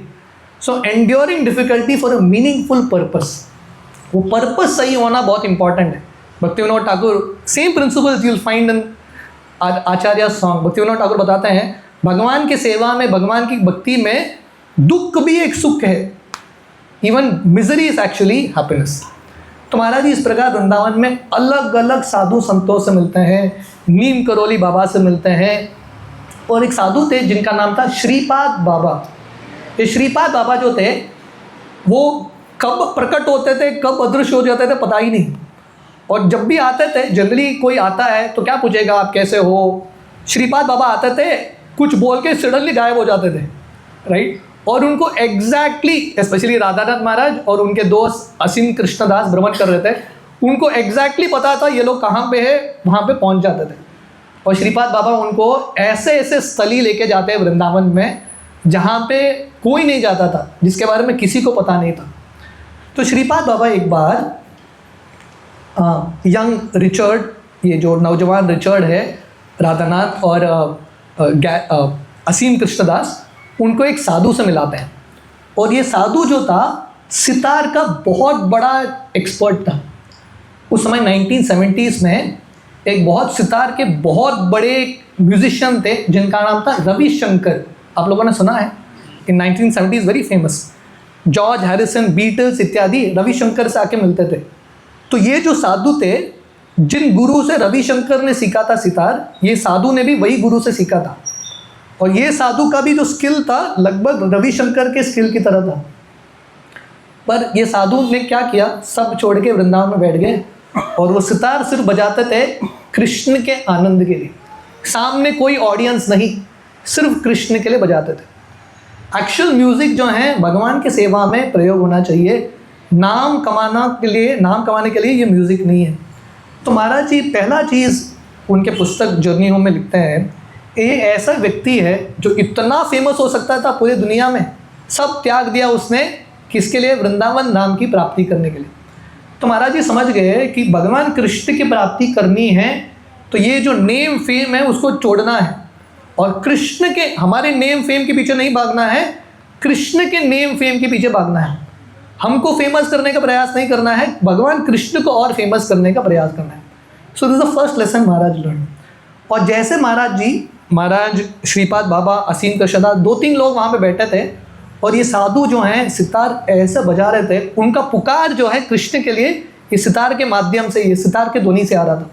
और सितार सुनते सुनते महाराज जी के हृदय में भी भगवान के प्रति प्रेम इतना तीव्रता से उभर के आने लगा। महाराज जी उस दिन सोच रहे थे, मैं वृंदावन धाम में हूँ, कृष्ण के धाम में, फिर भी मैं कृष्ण से इतना दूर हूँ। महाराज जी सोच रहे थे मेरे हृदय में कृष्ण के लिए थोड़ा भी प्रेम नहीं। और महाराज जी जैसे ये सितार कृष्ण के लिए रो रहा है, महाराज जी ये सितार के साथ रोने लगते हैं कृष्ण के लिए, हे कृष्ण मुझे आपकी प्राप्ति करनी है। और कृष्ण, भगवान कृष्ण के प्रति प्रेम प्राप्त करने के लिए भिक्षा मांग रहे थे।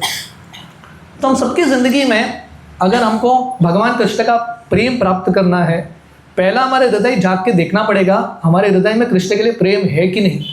सालों साल बीत रहे हैं, ये आंदोलन में कितना प्रेम हमको कृष्ण के प्रति, कितना वो लगाव है कृष्ण से। अगर नहीं है तो हमको कृष्ण के लिए रोना है कि ये कृष्ण, मेरे हृदय में आपके प्रति कुछ भी प्रेम नहीं। परम पूज्य गौर गोविंद स्वामी महाराज, जो श्रील प्रभुपाद के बहुत सीनियर डिसाइपल हैं, वो बोलते हैं, उन्होंने इस्कॉन भुवनेश्वर का मंदिर की स्थापना की, तो हमेशा अपने शिष्यों को बोलते थे ये इस्कॉन भुवनेश्वर एक क्राइंग स्कूल है, यहाँ पे हम लोगों को सिखाते हैं कैसे कृष्ण के लिए रोना है। श्रील प्रभुपाद ने महामंत्र का अर्थ क्या दिया है, जैसा बच्चा माँ के लिए रोता है। तो बेसिकली हमारा पूरा आंदोलन हरे कृष्ण महामंत्र पे आधारित है। और हरे कृष्ण महामंत्र क्या है, सिंपल है, cry out to Krishna, just cry out for Krishna. तो हमको क्या सिखाया जा रहा है ये आंदोलन में, कृष्ण के लिए कैसा रोना है। अगर कोई बोलेगा मैं कृष्ण के लिए रो ही नहीं पा रहा हूँ, तो महाराज जी बताते हैं एटलीस्ट हमको रोना है कि हम कृष्ण के लिए रो नहीं पा रहे हैं। At least we should cry that we are not able to cry, that is the situation. तो महाराज जी इस प्रकार जब वृंदावन में थे, एक साधु से मिलते हैं जिनका नाम था विशाखचरण बाबा। विशाखचरण बाबा हमेशा हंसमुख थे, बहुत मुस्कुराते थे, अपने भक्तों के साथ बहुत प्रेम बांटते थे सबको, और सबको प्रसाद खिलाते थे। विशाखचरण बाबा जब भी ये राधानाथ आते थे उनको बैठ के प्रसाद खिलाते थे। तो महाराज जी वृंदावन में धीरे धीरे ये सेवा का भाव सीखते हैं। कैसे ये साधु संत, बहुत बड़े साधु संत हैं, गुरुजन हैं, पर छोटे नवसिखिया भक्तों को भी वो पहले प्रसाद खिलाते हैं, उसके बाद प्रसाद स्वीकार करते हैं।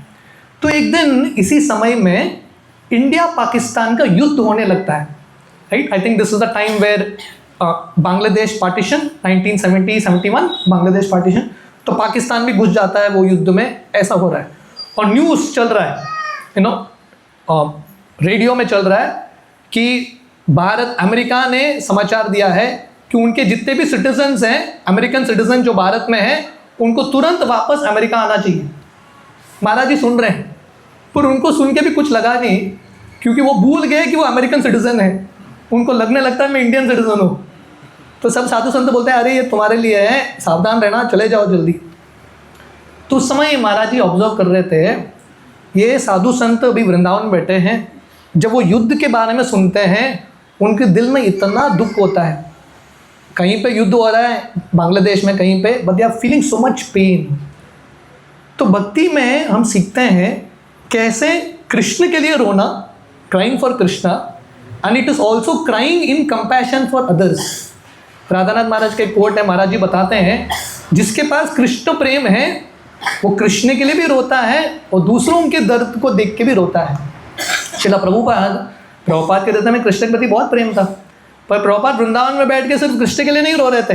वृंदावन से बाहर अमेरिका गए प्रभुपाद, क्योंकि जो कृष्ण को भूल गए हैं उनको देख के प्रभुपाद रो रहे थे। तो महाराज जी ने सीखा कि ऐसे साधु संत, दूसरों के प्रति उनको दया है और दूसरों के दर्द को देख के उनको दर्द होता है। तो उन्होंने समाचार सुना, उनको बहुत बुरा लगा। थोड़े समय बाद उन्होंने रेडियो बंद कर दिया और बहुत आनंद के साथ कृष्ण कथा, कृष्ण कीर्तन करने लगते हैं।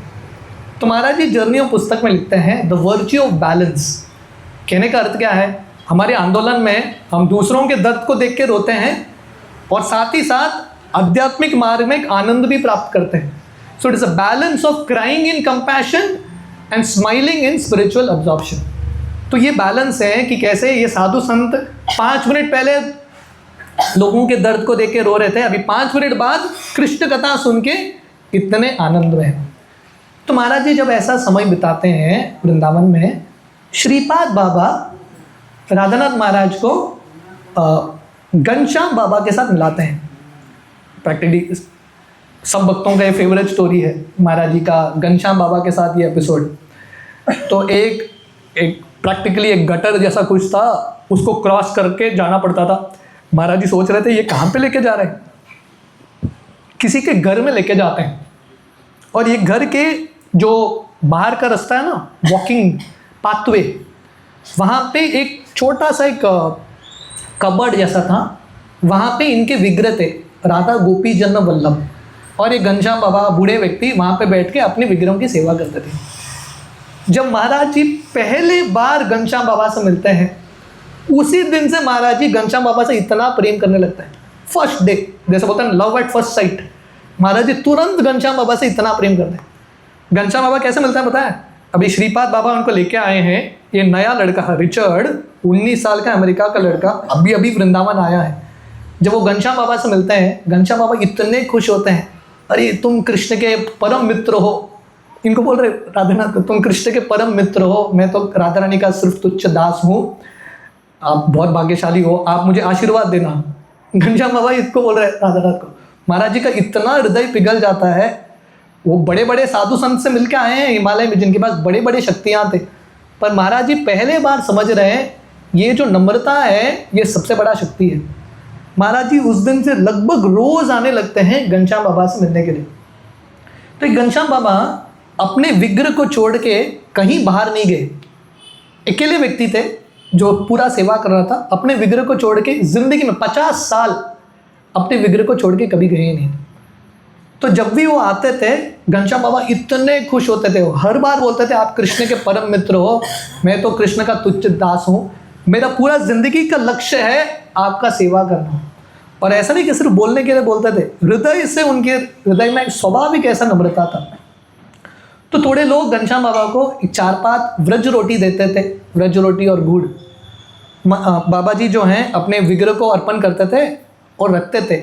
ये लड़का आएगा राधानाथ, उस समय उन राधानाथ को बॉन महाराज ने नाम दिया था रतीन कृष्ण। बोलते ये लड़का आएगा रतीन कृष्ण, मैं इसको व्रज रोटी दे दूंगा। तो महाराज जी आते थे, घनश्याम बाबा बैठ के, और वो भी कृष्ण के प्लेट से वो व्रज रोटी निकाल के इनको देते थे, खाओ तुम। तो महाराज जी खा रहे थे काफ़ी दिन। तो एक दिन वो जब यमुना नदी में स्नान कर रहे थे, एक साधु आए उनके पास और उनको बहुत डांटने लगे, तेरे वजह से घनश्याम हर दिन भूखा सोता है। महाराज जी बोलने लगे ऐसा क्यों? बोलते वो जो व्रज रोटी है 4 रोटी, वो उतना ही खाता है, तुम खा रहे हो उसको खाने को कुछ मिलता ही नहीं। महाराज जी बोलते हैं मुझे पता ही नहीं। तो उस दिन से महाराज जी कभी दोपहर के समय गए ही नहीं। तो जनरली 1 बजे जाते थे, इनको खिलाते थे। तो महाराज जी एक दिन 4 बजे गए, घनश्याम को खाने दो, बाद में मैं जाऊँगा। 4 बजे तक वो चपाती भगवान के सामने ही है, घनश्याम ने खाया ही नहीं। महाराज जी आते हैं, बोलते अरे खाया क्यों नहीं? घनश्याम बोलते नहीं आप खाओ। महाराज जी बोलता अरे मैं तो कहीं पे भी भिक्षा ले सकता हूँ, आप तो विग्रह को छोड़ के नहीं जा सकते, आप खा लेना। घनश्याम बाबा रोने लगते हैं, बोलते मेरे ज़िंदगी का एक ही चीज़ है, आपका सेवा करना। आप ये सेवा छीन लोगे तो मेरा ज़िंदगी चला जाएगा, प्लीज़ खाना। और महाराज जी को खिला देते हैं। तो एक दिन महाराज जी शाम के समय घनश्याम बाबा के पास आते हैं, और घनश्याम बाबा, जैसे हम वो सितार साधु के बारे में डिस्कस कर रहे थे, ये घनश्याम बाबा अकेले व्यक्ति है और भगवान के सामने अपना हारमोनियम, अपना जो भी है तंबूरा लेके भगवान के लिए गा रहे हैं। मंदिर में कोई मंदिर भी नहीं है, वो पाथवे है, भगवान के लिए गा रहे हैं इतने प्रेम के साथ। और घनश्याम बाबा उनको एक्चुअली कहानी बताते हैं, उनको ये विग्रह कैसे प्राप्त होते हैं। तो एक दिन वो बहुत साल पहले, एक्चुअली राजस्थान के बहुत धनी व्यक्ति थे, वृंदावन आए थे। वृंदावन से इतना प्रेम करने लगते हैं जैसे ये रिचर्ड को प्रेम होने लगता है। ये लड़का घनश्याम वृंदावन से इतना प्रेम करता है, वापस जाता ही नहीं है। उसके घर के लोग बोलते हैं वापस नहीं आओगे तो तुमको कुछ भी नहीं मिलेगा, ज़मीन कागजात कुछ नहीं मिलेगा। बोलते कुछ नहीं चाहिए, वृंदावन ही ठीक है। तो एक दिन यमुना के तट में वो रोज़ श्री राधा लिखते थे, दिन भर राधा रानी का पूजा करते थे, रात को मिटा के चले जाते थे। तो एक दिन जब उन्होंने श्री राधा लिखा, जब मिटाने वाले थे श्री राधा को मिट्टी से, उनको राधा रानी के एक विग्रह मिलते हैं, दोनों विग्रह राधा कृष्ण मिट्टी के अंदर खोद के निकालते हैं राधा कृष्ण, और नीचे लिखा था राधा गोपी जन्म वल्लभ। उस दिन से 50 साल तक घनश्याम बाबा ये विग्रह की सेवा कर रहे हैं। Continuously serving this deities. तो महाराज जी ये घनश्याम बाबा से सेवा का भाव सीखते हैं। तो एक दिन घनश्याम बाबा वो क्या करते थे, वहाँ से एक ही बार वो मंदिर छोड़ के जाते थे यमुना नदी से एक बकेट पानी लेके आने के लिए। तो राधानाथ इनको देख लेते हैं और इतने बूढ़े थे घनश्याम बाबा, वो बकेट को उठा भी नहीं पा रहे, उठा के नीचे रखते हैं, उठा के नीचे रखते हैं। तो ये यंग लड़का राधानाथ आता है उनके पास, बोलते हैं मुझे दे दो, मैं लेके जाऊँगा। तो घनश्याम बाबा बोलते हैं नहीं नहीं नहीं नहीं, मैं ही करूँगा, मुझे ही करना है। तुम कृष्ण के मित्र हो, तुमको कुछ सेवा नहीं करना है, तुमको सिर्फ एंजॉय करना है, सब सेवा मैं ही करूँगा। ये कम्प्लीटली डिफरेंट। बोलते हैं मैं ही सेवा करूँगा। महाराज जी बोल रहे हैं अरे आप इतने बूढ़े हो, आप लेके नहीं जा पा रहे हो, मैं 5 मिनट में फटाफट लेके जाऊँगा। उठाने का प्रयास करते हैं, घनश्याम बाबा तड़पने लगते हैं, जैसे मछली बाहर निकालो पानी से तड़पने लगता है। तो मेरा एक ही सेवा है, प्लीज़ आप ये मुझसे मत खींचना, don't take this away from you. हमारा उल्टा होता है ना, कोई हमसे सेवा ले लेता है तो हम बहुत खुश होते हैं, बहुत अच्छा प्रभु जी, और कल 2 भी सेवा ले लेना, है कि नहीं। पर घनश्याम बाबा बोल रहा है ये मेरा सेवा है, मेरा ज़िंदगी आप ले लोगे तो मैं क्या करूँगा, what will I do, my life is useless. तो फाइनली राधानाथ बोलते हैं ठीक है रखो आपका प्राण, आपका बकेट, आप ही उठाओ। तो घनश्याम बाबा देखते हैं इनको बुरा लगने लगता है, बोलते हैं ठीक है एक चीज़ करते हैं, हम दोनों साथ में उठाएंगे। तो दोनों साथ में उठा रहे हैं और घनश्याम बाबा हर 2 मिनट में इनको पूछते हैं तुम ठीक हो क्या, ठीक हो क्या, तुमको प्रॉब्लम तो नहीं है, दर्द तो नहीं हो रहा है। इतना ख्याल रखते थे। हम इस्कॉन में डिवोटी केयर का बारे में बोलते हैं ना, being taking care of devotees, taking care of new people, this whole thing is from here. Ghanshyam Baba का उनके हृदय में इतना प्रेम था नए लोगों के लिए, सिंपल पीपल। इतना प्रेम हम किसी को देंगे, कोई भी संस्था को छोड़ के नहीं जाएगा, नो वन विल लीव। तो एक दिन शाम के समय महाराज जी वहाँ पे पहुँचते हैं और महाराज जी भगवान को सुलाते हैं। घनश्याम बाबा ये विग्रह थोड़े भारी थे, वो सुला भी नहीं पा रहे थे। महाराज राधानाथ महाराज उनको मदद करते हैं विग्रहों को सुलाने के लिए। जब वो वापस जा रहे थे, घनश्याम बाबा उनको पूछते हैं कहाँ जा रहे हो, कहाँ पे सोओगे। तो नहीं यमुना के तट पे सोता हूँ। घनश्याम बाबा बोले नहीं नहीं नहीं, वहाँ पे बहुत ठंडा है, वहाँ मत जाना, यहीं पे सो जाना। उन्होंने फोर्स किया आप यहीं पे सो जाओ। तो महाराज जी सो गए। घनश्याम बाबा के पास एक ही कंबल था, वो कंबल महाराज को देने लगे, तुम ले लो। महाराज बोले मुझे नहीं चाहिए, तुम ले लो। तो उन्होंने कंबल घनश्याम पे डाल दिया, तो महाराज जी सो गए। 1 घंटे के बाद उनको समझ में आया कंबल उनके ऊपर है, घनश्याम वहाँ पे काँप रहे हैं। महाराज जी उठ के वो कंबल प्रेम से घनश्याम के ऊपर रखते हैं आराम से। घनश्याम तुरंत छलांग लगा के उठते हैं, नहीं नहीं नहीं नहीं, मेरे लिए नहीं, तुम्हारे लिए, यू आर कृष्णास फ्रेंड, मैं कृष्ण का तुच्छ सेवक हूँ। इस प्रकार महाराज जी हार मान जाते हैं। उस दिन से रात के समय कभी नहीं आए घनश्याम के पास। तो घनश्याम बाबा से ही learns this very important quality of true humility. हम भी थोड़े नम्र हड्डी हम बोलते हैं, but where is that true humility. True humility क्या है? महाराज जी कभी किसी के पास इतने बार नहीं गए, घनश्याम से इतने अटैच थे, प्रैक्टिकली रोज जाते थे घनश्याम से मिलने के लिए। ही लर्न सो मच। इनफैक्ट एक दिन महाराज जी घनश्याम बाबा को बोलते हैं मैं बरसाना जा रहा हूँ। घनश्याम बाबा इतने खुश होते हैं, तुम राधा रानी के बहुत प्रिय भक्त हो, राधा रानी तुमको बरसाना बुला रही है। मैं इतना तुच्छ व्यक्ति हूँ, अब तक मैं बरसाना नहीं गया। आप इमेजिन करो 50 साल कोई वृंदावन में है, बरसाना 1 घंटा 45 मिनट दूरी, घनश्याम बाबा एक बार भी बरसाने के अंदर नहीं गए, क्योंकि वो विग्रह को छोड़ के जा ही नहीं पा रहे थे। तो बोलते हैं मतलब ये इनका महानता है, वो जा नहीं पा रहे, पर उनके हृदय में इतना नम्रता है। वो ये नए लड़के राधानाथ रिचर्ड को बोल रहे हैं तुम बरसाना जा रहे हो, प्लीज़ मेरा प्रार्थना अर्पण करना राधा रानी को, और राधा रानी से याचना करना तुमको जैसा कृपा दे रही है राधा रानी, मुझे भी एक दिन ऐसा कृपा मिले। So this was the humility that Ghanshyam had. So Maharaj learns the first quality of being humble from Ghanshyam Baba, and second the quality of the mood of a servant. दास दास दास अनुदास, वो दासत्व का भाव क्या है, कैसे घनश्याम बाबा सेवा करने के लिए, एक नए व्यक्ति के सेवा करने के लिए भी इतने तत्पर हैं, so eager to serve. This is the mood of a servant. हाँ, जब सेवा मिलता है या किसी का सेवा करने का अवसर है, वो सेवा को तुरंत पकड़ के बहुत प्रेम से सेवा करना है। और तीसरा चीज़ महाराज सीखते हैं, अननोटिस्ड टू द वर्ल्ड, है कि नहीं। किसी को पता नहीं घनश्याम करके कोई है, और घनश्याम बाबा को पढ़ा भी नहीं किसी को बताने के लिए मैं हूँ यहाँ पे, unnoticed to the world, but these are the unsung heroes. पूरे दुनिया को पता नहीं इनके बारे में, but still these are the great personalities. Maharaj ji जब बरसाना जाते हैं, is it okay any okay, तो जब महाराज जी बरसाना जाते हैं वहाँ पे और एक बड़े साधु से मिलते हैं जिनका नाम है रमेश बाबा। मैं रमेश बाबा का सब कहानी नहीं बताऊंगा, पर एक दिन क्या होता है, महाराज जी बरसाना के मान मंदिर में, अभी भी रमेश बाबा का आश्रम वहीं पे है, तो महाराज जी जो है बरसाना के मान मंदिर चढ़ के जाना पड़ता था और जंगल में उतर के कहीं पे नेचर्स कॉल के लिए जाते थे।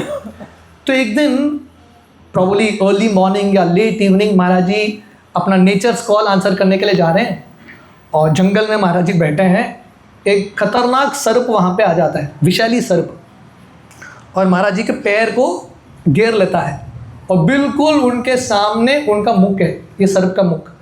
महाराज जी लगभग ये सर्प के सांस को महसूस कर पा रहे हैं, इतना पास में है, वेरी पॉइजनस स्नेक। महाराज जी सोच रहे थे मुझे मरना भी है, ऐसे परिस्थिति में मर रहा हूँ मैं, है कि नहीं, when I am in such a situation, भी क्या करेंगे, वहाँ पे चिल्ला भी नहीं सकता, यू कांट डू एनीथिंग।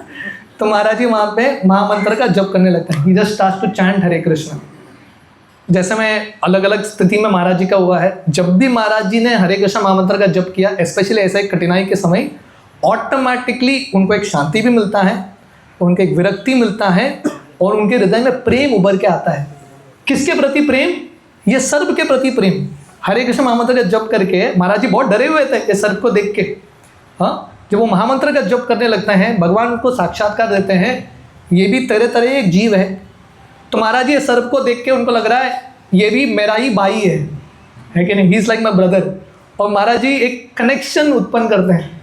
वो सर्प अभी भी था, डस तो कभी भी सकता था, पर महाराज जी डरे नहीं, he was not scared any more, he was feeling detached, और ये सर्प के प्रति उनको प्रेम का अनुभव हो रहा था।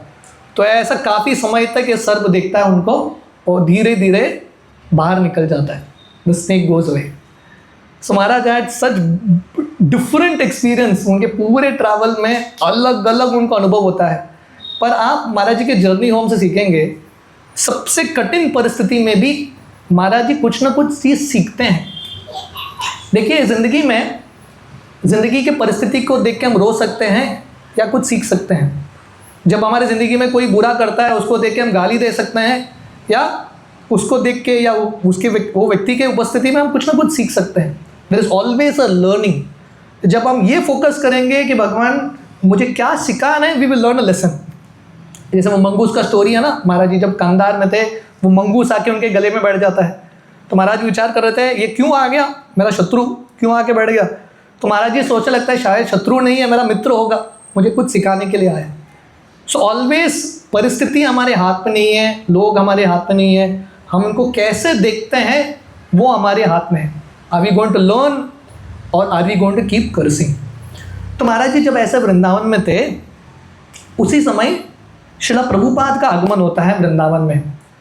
महाराज श्रील प्रभुपाद से मिले थे एक बार क्रॉस मैदान में, और क्रॉस मैदान प्रभुपाद के साथ महाराज जी का अनुभव इस प्रकार रहा है। क्रॉस मैदान में हम सब लोग ये कहानी जानते हैं। 10,000 15,000 लोग थे क्रॉस मैदान। पहला इस्कॉन का सबसे बड़ा पंडाल प्रोग्राम क्रॉस मैदान, हरे कृष्णा फेस्टिवल, बहुत एडवर्टाइजमेंट हुआ। और महाराज जी अकस्मात वो पंडाल प्रोग्राम में पहुंच जाते हैं और लास्ट में खड़े थे, क्योंकि महाराज जी स्वाभाविक रूप से नम्र, वेरी हम्बल, कि वो स्टैंडिंग एट द एंड, सामने आने का उनको हिम्मत नहीं था, पीछे खड़े थे। और प्रभुपाद अपने एक भक्त गुरुदास को भेजते हैं और बोलते हैं उसको बुला के लाओ। एक गुरुदास पूरे 10-15 हज़ार लोगों को क्रॉस करके इसके पास आते हैं और बोलते हैं प्रभुपाद आपको स्टेज पे बुला रहे हैं। महाराज जी सोच रहे थे प्रभुपाद को कैसे पता मैं हूँ, आई इवन एग्जिस्ट। तो हाथ पकड़ के गुरुदास उनको खींच के स्टेज पे बिठाते हैं। लगभग एक I think 10 day festival program. तो महाराज जी रोज़ प्रभुपाद के साथ स्टेज में बैठते थे, प्रभुपाद जी का प्रवचन सुनते थे। वही महामंत्र जो उन्होंने गंगा में सुना था, वही महामंत्र प्रभुपाद गा रहे हैं इतने ही प्रेम के साथ। और महाराज जी गौर से प्रभुपाद को ऑब्जर्व कर रहे हैं कि उनके हृदय में कृष्ण के प्रति कितना प्रेम है। एक्चुअली वहीं पर उनको आवाज़ उठता है उनके हृदय में, यही आपके गुरु हैं। पर महाराज जी सोच रहे थे ऐसा स्वीकार नहीं करूँगा, बाकी सब गुरु को देख के बाद में डिसाइड करूँगा। तो वो आवाज़ को नाकार कर देते हैं। तो उसी समय क्या होता है, एक दिन महाराज प्रभुपाद के पैर को छूने के लिए जाते हैं। तमल कृष्ण महाराज थे, बहुत कड़क प्रभुपाद के सर्वेंट सेक्रेटरी। तमल कृष्ण महाराज बोलते हैं no one touches Prabhupada's feet, बहुत जोर से, और महाराज जी तुरंत पीछे हट जाते हैं। प्रभुपाद बोलते हैं नो ही कैन टच, वो छू सकता है। और उस दिन से महाराज जी प्रैक्टिकली रोज प्रभुपाद के चरण को छूते थे। ये 10 दिन के पंडाल प्रोग्राम के टुवर्ड्स द एंड में महाराज जी वहाँ पे पुस्तक पढ़ते थे। बुक स्टॉल लगे थे जैसे हमारे हर फेस्टिवल में लगता है। तो एक कृष्णा बुक था। महाराज जी स्वाभाविक रूप से आकर्षित होते हैं। कृष्णा बुक खरीदने के लिए उनको पैसा नहीं, तो महाराज जी इतने सिंसियर थे, बॉम्बे के सड़कों में भीख मांगते थे ताकि वो पैसा इकट्ठा करे वो कृष्णा बुक खरीदने के लिए। उन्होंने इतना इकट्ठा किया, थोड़ा बहुत इकट्ठा किया, पूरा पैसा इकट्ठा नहीं किया, पर वहाँ के भक्तों को समझ में आया लड़का बहुत सिंसियर है। जब प्रभुपाद जा रहे तो बोलते हैं कि ये लड़का, उसको कृष्णा बुक चाहिए, पर उसने इतना ही पैसा इकट्ठा किया है। प्रभुपाद बहुत प्रेम के साथ कृष्णा बुक अपने हाथों से राधानाथ या रिचर्ड को देते हैं। तो उसके बाद महाराज जी अपना भ्रमण कर रहे हैं अलग अलग स्थली पे। अभी वृंदावन पहुंच गए। जो वृंदावन में अभी महाराज जी के काफ़ी महीने हो चुके हैं वृंदावन में, और सडनली प्रभुपाद आ जाते हैं वहाँ पे अपने भक्तों के साथ। जैसे प्रभुपाद बोलते हैं ना, डांसिंग वाइट एलिफेंट, सबको लेके आ गए। और इतना बड़ा समाचार था कि वृंदावन का एक सदस्य ब्रजवासी विदेश जाके पाश्चात्य देश के लोगों को लेकर आया है। उनके स्वागत में वृंदावन का जो मेयर हैं, सब बड़े बड़े लोग पहुंच जाते हैं। और महाराज जो हैं श्रील प्रभुपाद से मिलने लगते हैं। वो श्याम सुंदर प्रभु गुरुदास जो उनको मिले थे वहाँ पे, वो यहीं पे भी थे और प्रभुपाद से मिलाते हैं। तो प्रभुपाद के पास जब महाराज जी जा रहे थे, महाराज जी क्योंकि अभी अलग अलग साधु संत से मिल रहे थे, किसी का वर्जन था कि भगवान का रूप है, किसी का वर्जन था भगवान निराकार है। महाराज हमेशा कंफ्यूज थे कि भगवान का रूप है कि भगवान निराकार है। एक दिन प्रभुपाद स्वयं प्रवचन में यही चीज़ बताते हैं, वदंति तत्तत्व विदस तत्वम विज्ञाय मद्वयम ब्रह्मेति परमात्मेति भगवान इति शब्दते, कि भगवान का ये भी है, निराकार स्वरूप भी है और आकार भगवान का स्वरूप भी है। तो पहले बार महाराज जी को ये प्रश्न का उत्तर मिलता है। महाराज जी के मन में जो भी इच्छा था श्रील प्रभुपाद समझ गए, क्योंकि गुरु जो है ना भक्तों के शिष्यों के हृदय में जाग के उनकी इच्छा को देख पा रहे थे। एक दिन क्या होता है, महाराज क्या करते थे, प्रभुपाद सुबह प्रवचन देते थे और सब भक्त दिन भर सेवा कर रहे हैं, सब भक्त चले जाते थे और प्रभुपाद बैठ के गेस्ट लोगों से मिलते थे, नए लोगों से। पर राधानाथ महाराज वहीं पे बैठे रहे क्योंकि प्रभुपाद को छोड़ के उनको जाना नहीं था। तो वहाँ के एक डिवोटी अनाउंस करने लगे, सब भक्तों को बाहर जाके सेवा करना है, सिर्फ गेस्ट लोग प्रभुपाद के साथ बैठेंगे। महाराज जी अपना बाल दिखा रहे हैं, मैं भक्त नहीं हूँ, मैं अभी भी मेरा बाल है, मैं गेस्ट ही हूँ, मैं इधर ही बैठूंगा। तो उस समय प्रभुपाद बोलने लगते हैं इनको, तुम इधर ही बैठो, तुमको सुनना अच्छा लगता है, सिट हियर। तो महाराज जी ऑब्जर्व कर रहे थे कि how Prabhupada was able to understand his heart. एक दिन, क्योंकि महाराज जी अभी लगभग 2 साल भारत में भ्रमण कर रहे हैं एक साधु के रूप में, उनके पास कुछ भी फैसिलिटी नहीं था, कुछ भी टेक्नोलॉजी नहीं था, पर वो देख रहे थे भक्त जो हैं कैमरा लेके घूम रहे हैं, अलग अलग ईयरफोन लेके घूम रहे हैं, अलग अलग चीज़। महाराज जी सोच रहे थे ये कौन से साधु संत हैं, है कि नहीं, ये सब टेक्नोलॉजी के साथ आसक्त। तो महाराज जी के मन में ऐसा भाव था, भक्तों के प्रति मन ही मन थोड़ा अपराध कर रहे थे। तो प्रभुपाद एक लेक्चर में बोलते हैं व्हाट इज रियल रिनाउंसिएशन, और प्रभुपाद बोलते हैं कि अल्टीमेटली सब कृष्ण का ही है, अगर हम कृष्ण के चीज़ को कृष्ण के सेवा में उपयोग करेंगे वही सही रिनाउंसिएशन है। तो महाराज जी का उसका भी उत्तर मिल जाता है, जो भी उनके मन में था प्रभुपाद ने एज इट इज उत्तर दे दिया। तो महाराज जी काफ़ी समय प्रभुपाद के संग में रहते हैं और मन ही मन जैसे प्रभुपाद को सुन रहे थे, प्रभुपाद से एक दिन वो बैठते हैं प्रवचन में, प्रभुपाद जय राधा माधव गा रहे। उस दिन महाराज जी को पूरा कन्विंस हो जाते हैं महाराज जी, अब तक वो कन्विंस हो गए हैं कि वृंदावन भक्ति करना ही श्रेष्ठ है, अभी वो कन्विंस भी हो जाता है मुझे प्रभुपाद को ही गुरु के रूप में स्वीकार करना है। तो फाइनली जब प्रभुपाद जब वहाँ से जा रहे थे, ही वॉज लीविंग, महाराज जी प्रभुपाद के पास आए और सब भक्त महाराज जी को बोल रहे थे वृंदावन में ज़्यादा रुकना नहीं, don't stay too long in Vrindavan. Mahaprabhu का भी एक टीचिंग है कि नहीं, जब who is that Damodar Pandit, Jagadanand Pandit Damodar Pandit, one of them, जब वो वृंदावन धाम जा रहे थे महाप्रभु उनको बोलते हैं ज़्यादा दिन वृंदावन में मत रुकना, 10 दिन रुक के वापस आना, डोंट स्टे मोर। तो भक्तों के पॉलिसी था, प्रभुपाद ने बोला है वृंदावन धाम जाओ, थोड़ा प्रेरणा प्राप्त करो, बाहर निकलो, प्रचार करो। पर महाराज जी वृंदावन छोड़ के नहीं जाना चाहते थे, पर सब भक्त उनको गाली दे रहे थे, वृंदावन में रहोगे तो सहजिया बनोगे, वृंदावन में मत रुकना, बाहर निकलो। महाराज जी वृंदावन छोड़ के नहीं जाना चाहते। तो एक दिन वो प्रभुपाद से मिलते हैं।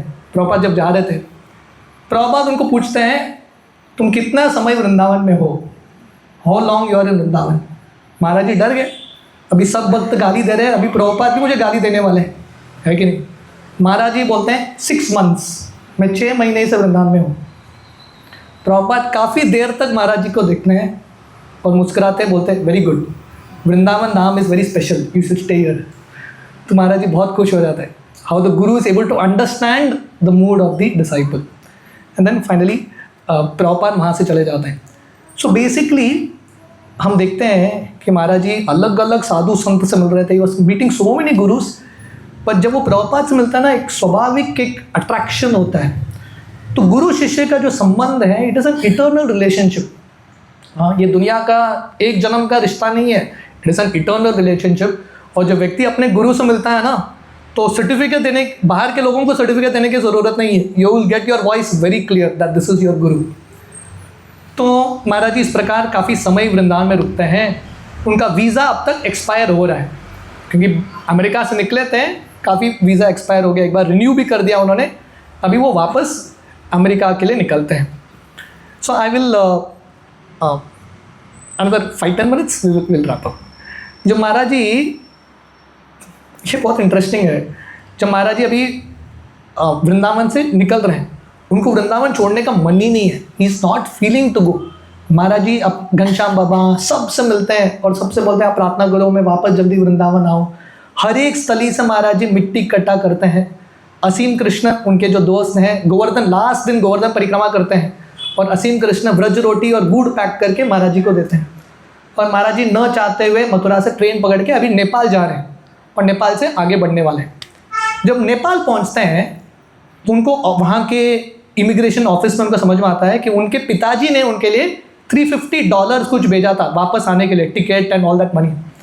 पर महाराज जी अभी साधु के भाव में रहने का उनको इतना यूज्ड टू हो गया है, पैसा है पर होटल रूम में नहीं जाते, एक गुफे के अंदर सो रहे हैं।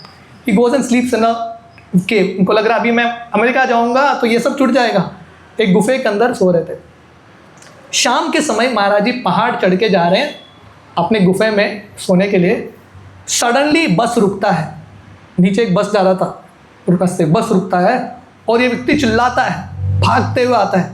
महाराज जी सोच रहे रात के समय कौन आ रहा है, वो देखते हैं उनका दोस्त गैरी रात के समय मिल गया कंप्लीटली। और गैरी बोल रहा था महाराज को, मैं बस में सो गया था, मैं बस में बैठा था, सो गया था, बराबर बस ने जब आपके ऊपर लाइट मारा मेरा आंख खुला, मैं समझ गया पहाड़ पे चढ़ रहा है कोई, तो मेरा दोस्त जैसा ही है, भागते हुए आए।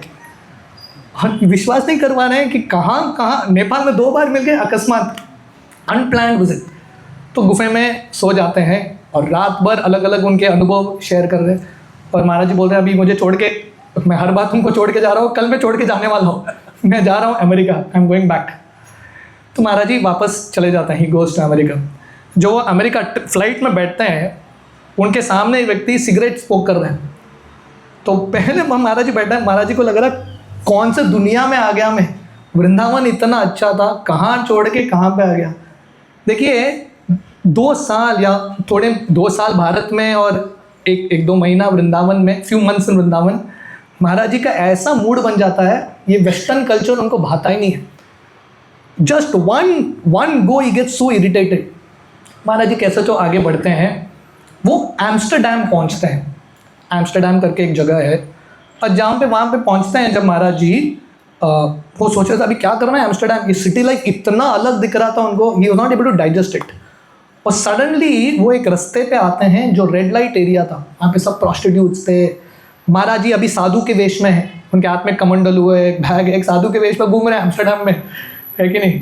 तो एक वहाँ पे लोग थे जो शिप से आ रहे हैं ना, जो कैप्टन, सेलर्स इत्यादि, वो लोग दारू पी रहे थे। इनको देख के मजाक उड़ाते हैं, इनके ऊपर दारू फेंकते हैं महाराज के ऊपर। महाराज जी सोच रहे थे जंगल के जानवर और अच्छे हैं इनसे, कहाँ पे आ गया मैं, वो जंगल ही अच्छा था। तो महाराज जी ऐसे भ्रमण कर रहे हैं और सडनली ये बिल्कुल रेड लाइट एरिया के बीच में उनको एक इस्कॉन का सेंटर दिखाई देता है। मतलब राइट एक वही एरिया के थोड़ा आगे एक गैरेज जैसा था, एक शेड जैसा, वहाँ पे प्रभुपाद का कीर्तन बज रहा है। और महाराज जी चले, महाराज विश्वास नहीं कर पा रहे, ऐसा नहीं कि उनको पता था यहाँ पे सेंटर है, अकस्मात पहुँच गए, जस्ट लैंडेड। महाराज जी सोच रहे थे ये सेंटर है इस्कॉन का। महाराज जी वहाँ पे जाते हैं, वहाँ पे कीर्तन चल रहा है प्रभुपाद का, प्रभुपाद के चित्र हैं, जैसा उन्होंने प्रभुपाद को देखा था वैसे ही प्रभुपाद मुस्कुरा रहे हैं। वहाँ पे जाते हैं, वहाँ के भक्त उनको स्वागत करते हैं, महाराज जी स्नान करते हैं, उनको गर्म दूध देते हैं। महाराज जी सोचने लगते हैं अच्छा हुआ शिला प्रभुपाद वृंदावन छोड़ के गए। प्रभुपाद ने वृंदावन को अलग अलग स्थली पे एस्टैब्लिश किया है। तो ये मटीरियल, ये भौतिक दुनिया एक मटीरियल डेजर्ट की तरह है, रेगिस्तान है। ये रेगिस्तान में शिला प्रभुपाद ने एक स्पिरिचुअल ओएसिस, जहाँ पे व्यक्ति को एक सुकून शांति मिलता है, वो स्थापित किया। तो महाराज जी एम्स्टर्डम में थोड़ा समय रुकते हैं, वहाँ से लंदन होके महाराज जी वापस अमेरिका जाते हैं, ही गोज़ टू अमेरिका। तो उसके बाद महाराज जी जब वापस जाते हैं, घर वाले समझ गए कि ये ज़्यादा समय यहाँ पे रुक नहीं सकता क्योंकि उसका मार्ग अलग है। फाइनली महाराज जी न्यू वृंदावन चले जाते हैं और वहाँ पे 7 साल जैसे घनश्याम बाबा सेवा कर रहे थे अपने विग्रहों का, वहाँ पे अकेले महाराज जी अपने विग्रह राधा वृंदावन चंद्र अपने विग्रहों की सेवा करते हैं। तो I not get into all the stories. In 2004, अभी मैं कहानी को बिल्कुल आगे बढ़ा रहा हूँ, 2004 में उनकी माँ गुजर जाती है। देखिए उनकी माँ अमेरिकन थी, पर वो महाराज के लिए बहुत कुछ सैक्रिफाइस करती है, वेजिटेरियन बन जाती है अपने बच्चे को खुश करने के लिए। She sacrifices a lot.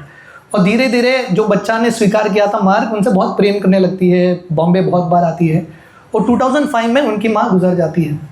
तो उनके परिवार के लोगों को लगता है हमारी माँ इतना प्रेम करती थी भारत के संस्कृति से, उनको क्रिश्चियन स्टाइल में कफिन में नहीं डालते, उनका अस्थि उनको जला देते हैं शरीर को, और जो अस्थि है महाराज जी को देते हैं, आप इसका अस्थि विसर्जन कर देना।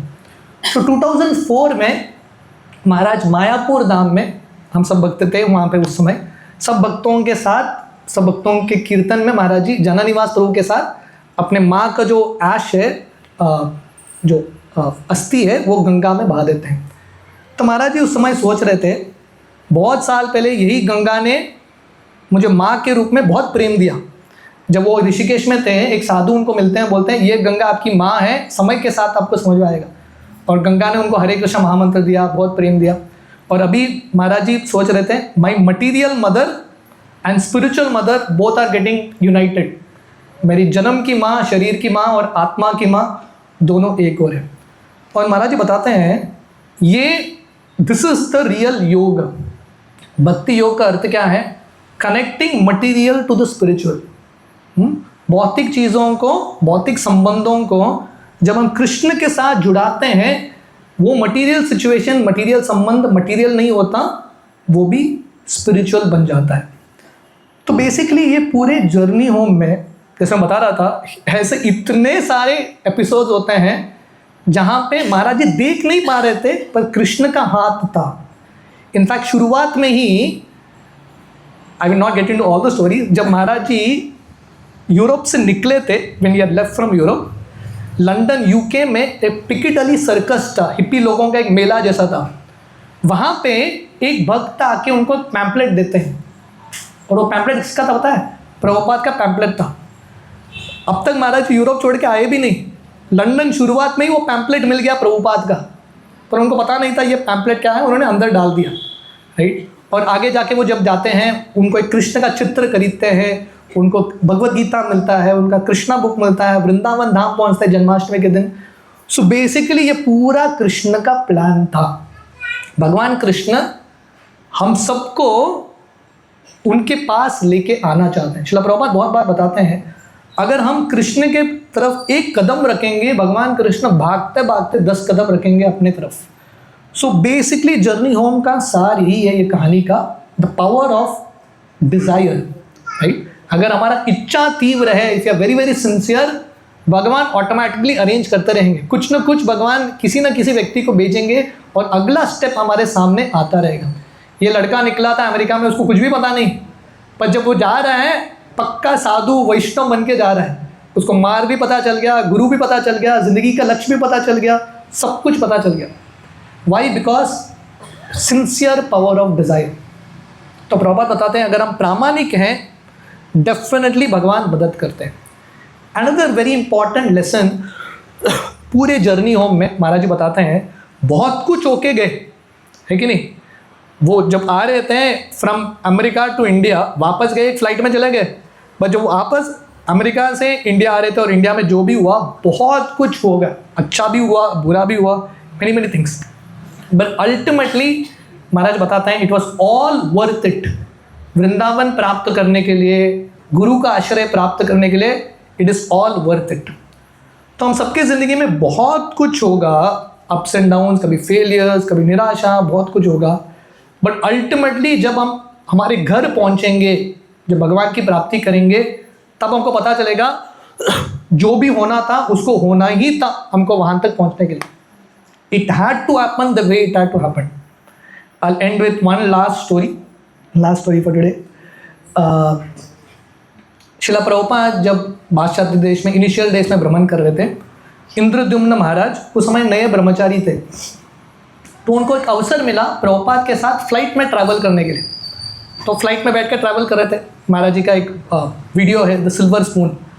महाराज जी फ्लाइट में, सब कहानी में डिटेल में नहीं जाऊँगा, फ्लाइट में चार्ली चैपलिन का मूवी चल रहा है सामने, और इंद्रद्युम्न महाराज सोच रहे थे मुझे नहीं देखना मूवी, भगवद गीता ज़ोर ज़ोर से पढ़ रहे हैं, और सडनली देखते हैं कि प्रभुपाद ज़ोर ज़ोर से हंस रहे हैं। प्रभुपाद देख रहे मूवी चार्ली चैपलिन का।